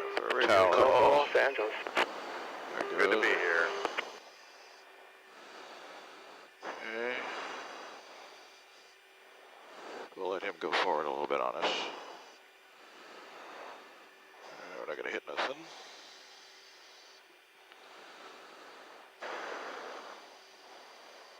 Astro 95 Heavy, contact Mission 1. Astro 95 Heavy in flight, switch to Mission 1. Mission 1, back to Mission 1. 32,375. President Air 476, you can move up and hold short of runway 2. Astro 95 Heavy is in flight or off, turning north. Astro 95 Heavy flight, SoCal approach, radar contact, Los Angeles altimeter 29991. 991 is set. Alright.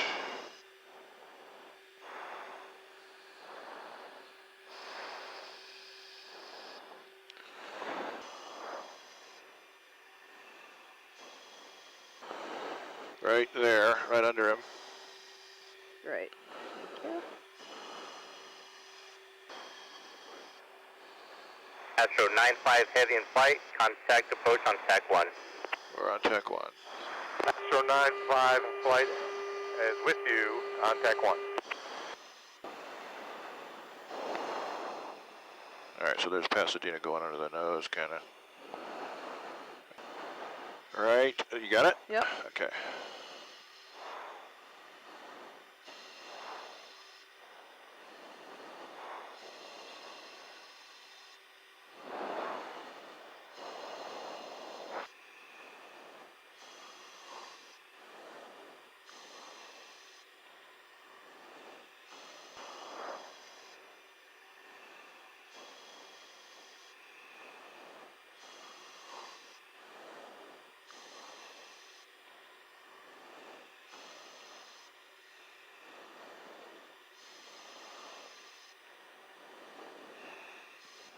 Right under, there it is. Okay, so it's going to go right under his nose. Universal. Right there's Universal. Going under him. All that stuff right there is Universal.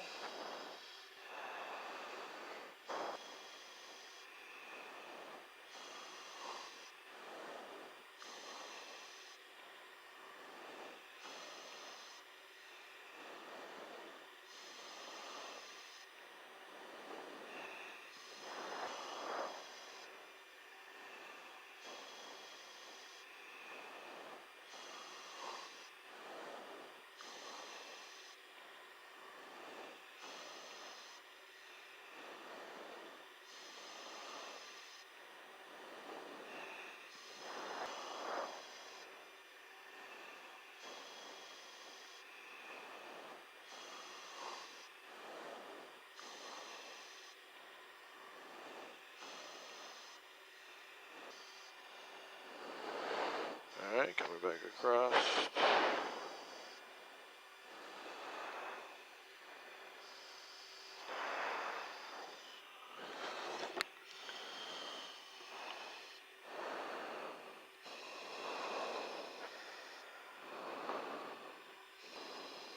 Jim's getting a nice pan of the San Gabriels, and you got a nice clear shot of it right there. Yep.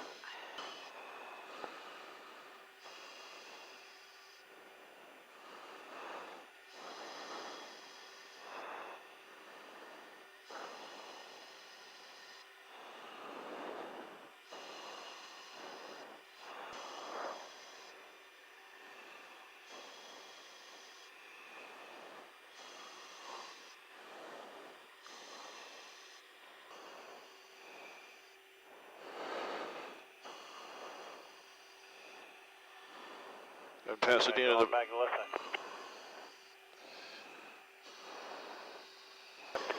right there. After 95 Heavy, we're heading 200. 29, 61, thanks. Cancel approach clearance, maintain 3000.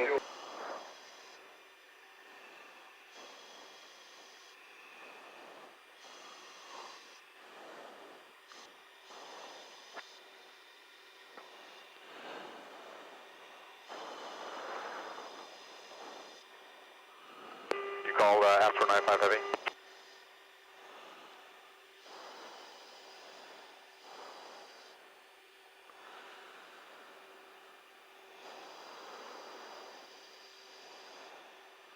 Air.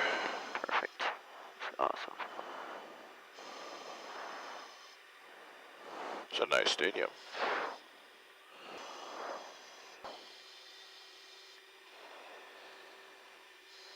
Coming right. Coming right. All right, we got little boards coming out.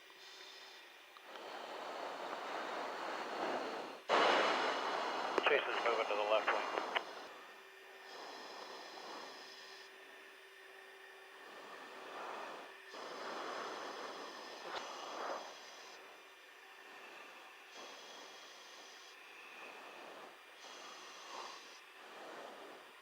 Naval weapons, Boeing at the Naval Weapons Yard. Naval Weapons Yard, there we go.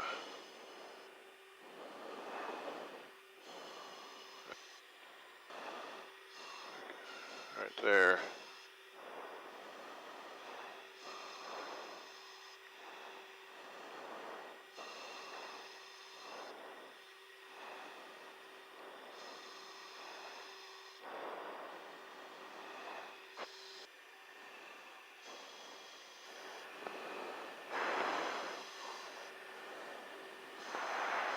Moving back right.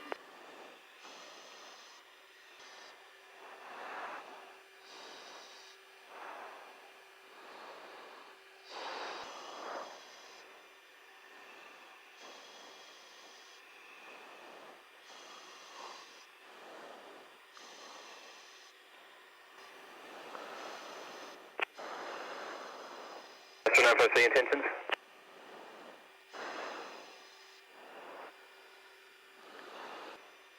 We're heading north for the downwind, runway 25 right to LAX. Hello, tower, Astro 95. Astro 95, heavy LA tower, you're clear low approach, runway 25 right, altimeter 29901. Clear low approach, 25 right, Astro 95, heavy in flight. There's the tower.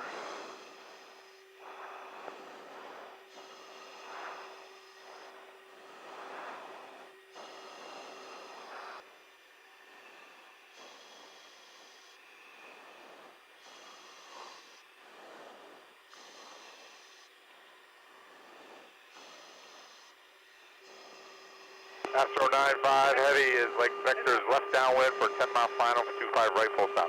Astro 95 heavy, roger, contact mission 1 now. And slide to the right wing for Jason, and we'll be back left.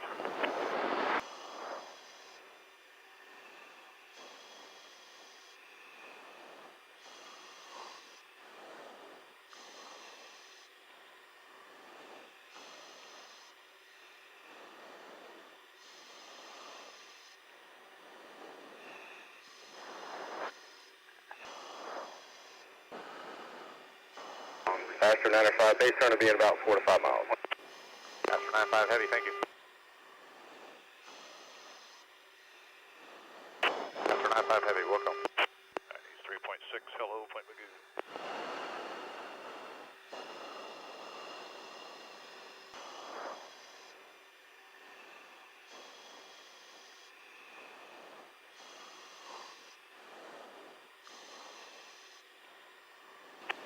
LA Tower, Astro 95 heavy in flight, coming in for a full stop at 25 right.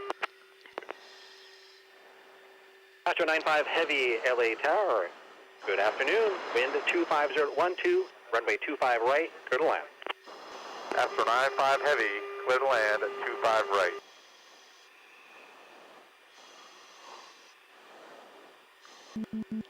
Astro 95 heavy, wind check.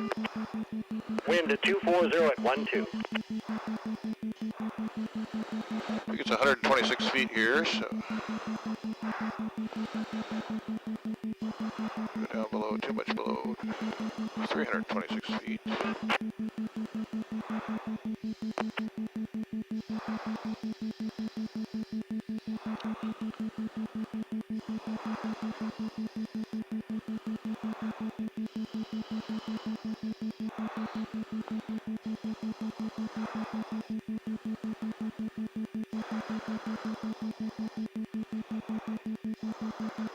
Okay, we'll just stop right there.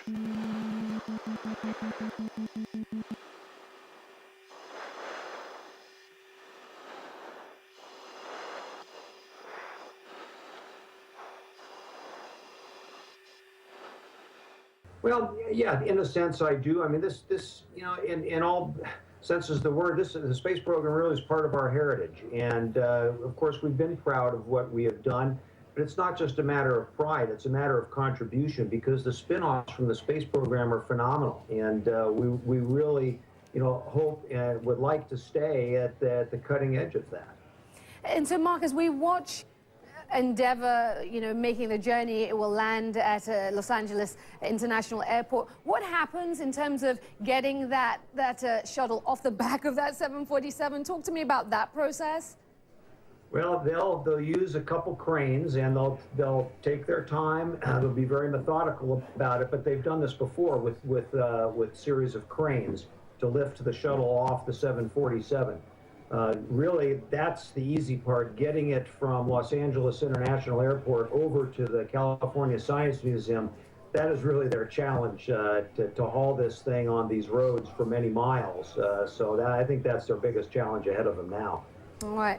Well, Mark, we're going to take in these pictures and just allow the audience to soak up what is happening as they watch the end of a chapter, as Endeavour has made its way to LA now, and that modified 747 is coming into land at LA's International Airport. I'm just going to pause for a moment so we can just watch these magnificent pictures.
If you are just joining us here on CNN News Center, the images on your screen are Endeavour, the space shuttle, completing the journey to Los Angeles International Airport aboard a modified 747, a cross-country journey that began on Wednesday.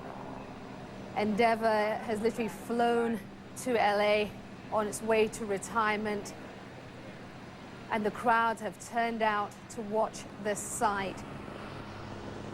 We're hearing that there are an estimated 10,000 people in and around the airport there in LA to take in the sight of Endeavour landing there in California. Endeavour, the last of the shuttles to make its way into retirement. It will go into the California Science Center there in Los Angeles, where it will be on display. And people really just wanted to be part of this. They wanted to see this. And NASA did their part by getting the pilot of that 747 to fly low so people could get a good view. And after that 3-day journey, it has landed in LA. And as I say, we're getting word that an estimated 10,000 people in and around the airport taking in these pictures that we are looking at right now. People have turned out with their cameras. Some people turned out early in the morning with their deck chairs. They all wanted a good spot to really see this, to see this moment. This is a journey that has had some weather delays, but finally on Wednesday it took off because, as you'd imagine, visibility an important part of this journey, seen as they wanted everyone to be able to see Endeavour, to show off the shuttle to the American public from the sky. Now NASA's saying that Endeavour, the shuttle, will be moved via road on October 12th and 13th to its final spot. You heard the cheering there. And Ace, talk to me, you're looking at these pictures. What's going through your mind? Well, it's, not to... It's a bittersweet moment to see this come to an end. I don't know much more to say. It's we've been knowing it's coming, and I think the great thing is I know a lot of people are upset that these vehicles are going to museums. I think it's great because now people are going to get to see the real part of history of the space program. And I wonder, with them being in museums closer to human interaction, if you will, whether it will again, it will push the cause of science among the young here in this country. I'm sure that's your hope. It is, because,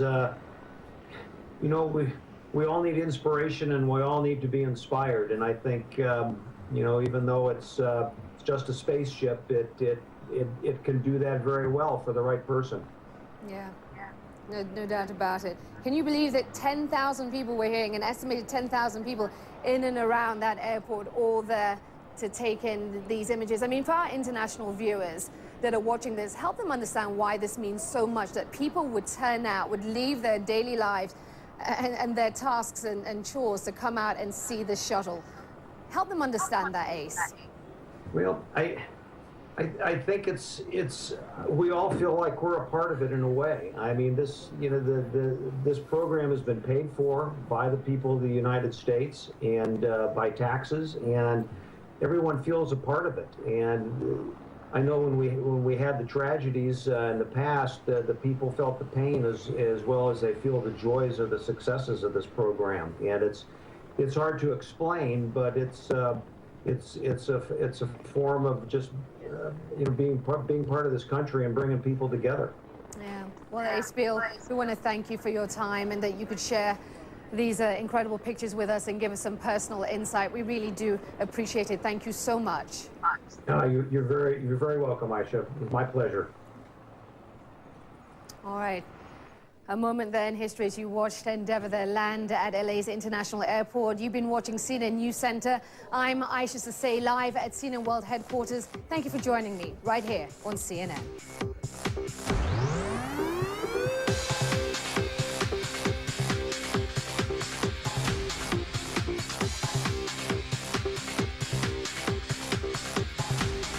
This is the #1 international news brand. This is CNN.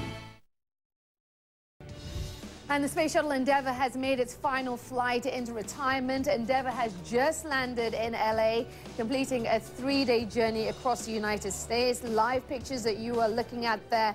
Throngs of people at the airport. According to some estimates, about 10,000 people in and around that airport wanting to see the shuttle up close. And as it made that journey on that modified Boeing 747, it will go on permanent display in an LA museum. You're watching CNN, the world's news leader. I'm Aisha Sasay. Die amerikanische Raumfähre Endeavour hat ihren allerletzten Flug absolviert. Auf dem Rücken eines extra umgebauten Jumbojets landete das Space Shuttle quasi huckepack in Los Angeles. Lukas Axiopoulos mit den spektakulären Bildern. Golden Gate Bridge statt Weltraum. Der letzte Flug der US-Raumfähre Endeavour war den irdischen Schönheiten ihrer Heimat gewidmet. Auf dem Rücken eines Jumbojets landete das Shuttle schließlich auf dem Flughafen von Los Angeles. Dort kommt es jetzt ins Museum. Es gibt viele Engel in dieser tollen Stadt. Aber die Endeavour ist einer der ersten, der gerade im Himmel war und zurückgekehrt ist. Es ist eine riesige Ehre und ein Privileg, dieses Kronjuwel der Space Shuttle Flotte in unserer Stadt begrüßen zu dürfen. Ihren letzten Flug über Kalifornien verfolgten tausende Schaulustige. Ob vom Aussichtsturm oder gemütlich auf Grillpartys, alle Blicke waren gespannt nach oben gerichtet. Hier wird Geschichte geschrieben. Ich möchte den Moment auf gar keinen Fall verpassen. Das Space Shuttle war schon überall. Ich werde das hier nie vergessen. Ich bin aufgeregt. Ab sofort wird man die Raumfähre nur noch im Museum sehen können. Die NASA hatte das Shuttle-Programm im vergangenen Sommer eingestellt und investiert jetzt in die Erforschung des Planeten Mars. Am Freitag war die Endeavour in Florida auf dem Rücken eines umgebauten Jumbojets zu ihrem letzten Flug aufgebrochen. Zum Abschluss der Abschiedstour überfliegt die Raumfähre die Golden Gate Brücke in San Francisco, bevor sie in Los Angeles landet. Bei ihren Missionen ins Weltall hat die Endeavour knapp 200 Millionen Kilometer zurückgelegt. Alistair Leith had watched it fly over Los Angeles. A final farewell for the Space Shuttle Endeavour in the skies over California. The Golden Gate Bridge in San Francisco was one of the first stops on its 4.5-hour tourist trail en route to its final home. One last look at a space shuttle in the sky. Endeavour buzzed the state capital and took a scenic route down the California coast before lingering over Los Angeles and circling the city. At the Griffith Observatory in LA, the crowds waited hours for a view of its final flyby. This is the sight everyone has come to see, the Space Shuttle Endeavour coming home to California where it was built. This is the last time we'll ever see a space shuttle in the air, and what a place to do it, with one of America's most iconic backdrops. Oh, it was incredible, absolutely incredible to see something like that. Oh, wow. Oh, it was amazing. I was shocked at how emotional it was. I teared up a little bit when it flew over. It was really great. And it was an arrival which raised some eyebrows at Los Angeles Airport. History being made. I mean, that was Endeavour's last flight. It is now permanently grounded. Endeavour might be the youngest of the shuttles, built to replace Challenger, which broke up on takeoff in 1986, but it still managed 299 days in space on 25 missions over 2 decades. The shuttle will spend a few weeks here before being taken by road to its final resting place at the California Space Center in LA, where it will see out its days. Alistair Leith, BBC News, Los Angeles. Mit einer Ehrenrunde über mehreren Städten Kaliforniens hat sich die Raumfähre Endeavour nun endgültig in den Ruhestand verabschiedet. Auf seiner letzten Reise flog das Space Shuttle Huckepack auf einer umgebauten Boeing 747. Unter anderem überflog das Duo die Golden Gate Bridge in San Francisco und den berühmten Hollywood-Schriftzug oberhalb von Los Angeles. Tausende Menschen verfolgten begeistert diesen letzten Flug einer US-Raumfähre der NASA-Flotte.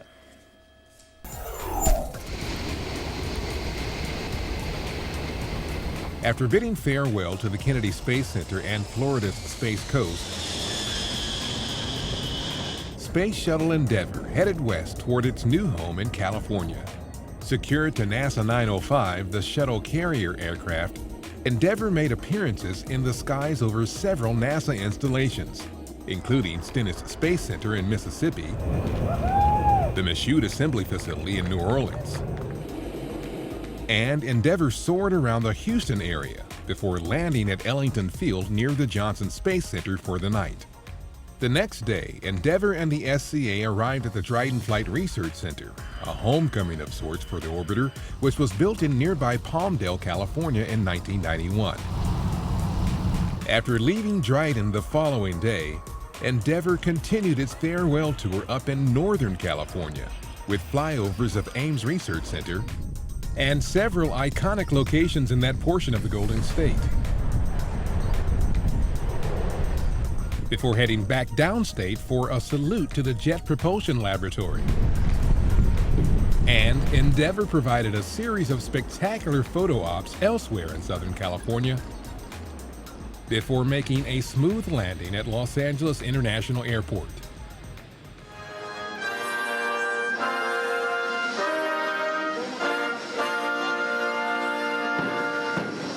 It is a great day for NASA, for America, and for the people who live here in Southern California. The fact that the space shuttles were developed here, built here just down the road, and Endeavour is coming back on our last ferry flight on the 747 is a wonderful thing. Next month, Endeavour will be towed through the streets of Los Angeles to begin its new mission of education and inspiration, on display at the California Science Center. Some 40 randomly selected NASA social media followers welcomed Endeavour to Dryden with a 2-day NASA Social. Those who engage with the agency through Twitter, Facebook, and Google+ watched the landing and departure of the orbiter as it piggybacked on the SCA. Participants also spoke with experts, toured aircraft, and met up with other space enthusiasts and members of the NASA social media team. Hi, I'm Jessica Samuels, member of the Engineering Operations Team, and this is your Curiosity Rover Report. Last week, we completed our second round of vehicle health checkouts. This was primarily targeted on the robotic arm and the hardware at the end of the robotic arm called the turret. This included the different instruments and the sample processing hardware and sample acquisitioning hardware. Our arm checkout activity was in preparation for our first contact science. This is an exciting time for the robotic arm team and the mission as a whole, as we will be doing our first placement of an instrument on a target called Jake Matijevich. Our target was named specifically for our Surface Operations Team Chief Engineer, who unfortunately passed shortly after landing. The target Matijevich has been selected to cross-calibrate 2 of our instruments on the rover: the Alpha Particle X-ray Spectrometer, which resides on the end of the robotic arm, and the ChemCam instrument, which resides on the top of the remote sensing mast. Recently, we completed a mass-cam panorama of a ridge, which will give us a great vantage point of the Glen Elg target area. A few sols ago, we completed an interesting campaign where we actually acquired images of the Martian moons Phobos and Deimos transiting across the sun. So that was your Curiosity rover update. Check in for future reports.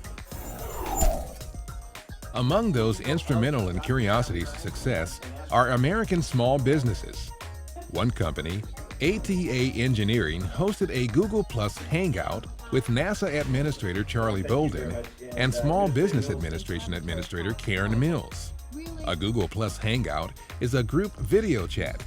The Herndon, Virginia firm partnered with NASA's Jet Propulsion Laboratory to test and analyze Curiosity's entry, descent, and landing. And it deployed its wheels to get ready for landing, and then it actually landed on the surface of Mars. ATA Engineering also contributed to the rover's wheels, actuators, and thermal control systems. Tell me when you're ready for me. Ready? The next 3 residents of the International Space Station are training for their upcoming launch to the orbiting laboratory. NASA flight engineer Kevin Ford, Soyuz commander Oleg Novitsky, and flight engineer Evgeny Tarelkin of the Russian Federal Space Agency, together the Expedition 3334 crew, are at the Gagarin Cosmonaut Training Center in Star City, Russia, familiarizing themselves with the gear they'll use and procedures they'll follow. Their Soyuz spacecraft is scheduled to lift off from the Baikonur Cosmodrome in Kazakhstan in mid-October. International Space Station program scientist Julie Robinson met with researchers and managers at the Glenn Research Center about the experiments they're responsible for aboard the station. The orbiting laboratory's microgravity provides scientists with unique insight to the physical processes presented by problems we encounter here on Earth. Glenn is among several NASA field centers with key roles in station science. There's a great capability across the country for knowing how to do an experiment in space and helping a scientist to do that even if they haven't done an experiment in space before. With assembly of the station complete, Robinson has overseen the introduction of hundreds of new scientific investigations on the ISS, the world's only laboratory in microgravity. The first of 2 Global Hawk unmanned aerial vehicles expected from NASA's Dryden Flight Research Center has arrived at Wallops Flight Facility and has started its 5-year Hurricane and Severe Storm Sentinel, or HS-3 mission to study Atlantic hurricanes closer to the source. The HS-3 mission in general is a great pathfinder. We're building a Global Hawk Operations Center East, which will have a permanent ground station here, so Global Hawks will be a permanent part of our future here. The aircraft, which can reach altitudes in excess of 55,000 feet, has already conducted a 26-hour flight to study the recent tropical storm Nadine in the Azores.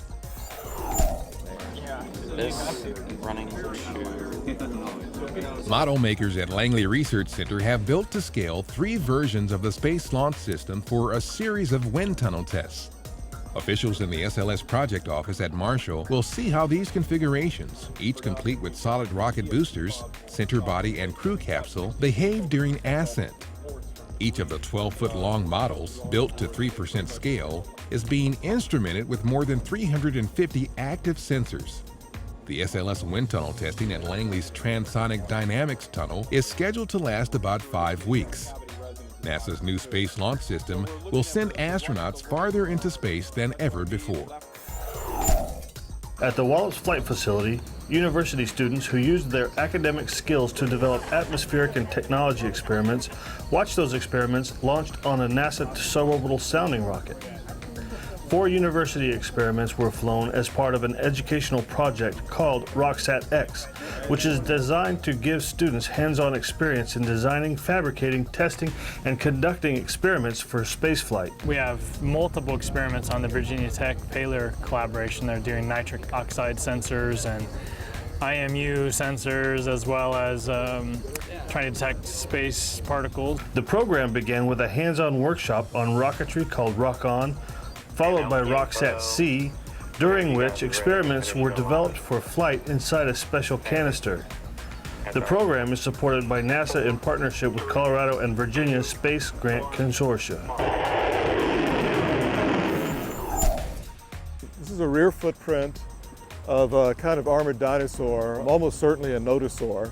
Paleontologist Robert Weems has confirmed that the ancient imprint recently found on the campus of Goddard Space Flight Center was indeed made by a prehistoric creature that once roamed here.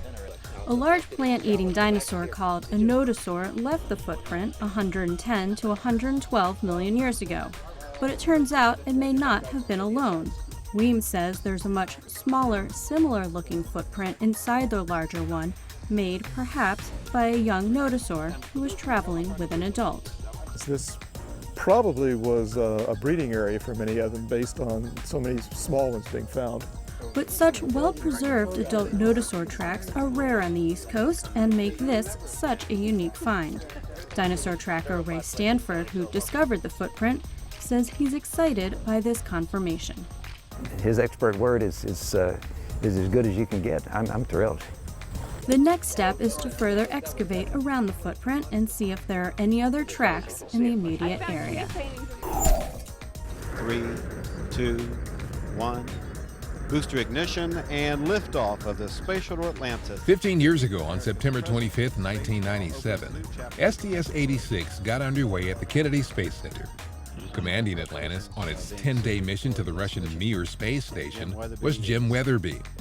Piloting this 7th shuttle docking to Mir was Michael Bloomfield. Rounding out the 7-person crew were NASA mission specialists Scott Parazynski, Wendy Lawrence, and Dave Wolf, mission specialist and Russian cosmonaut Vladimir Titov, and mission specialist Jean-Luc Chrétien of France. Dave Wolf replaced Mike Foale as a Mir crew member, making Wolf the 6th U.S. astronaut in succession to live on Mir.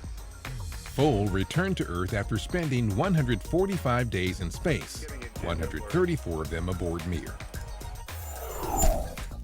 And 5 years ago, on September 27, 2007, the Dawn spacecraft launched atop a Delta II rocket from Cape Canaveral for the asteroid belt between Mars and Jupiter.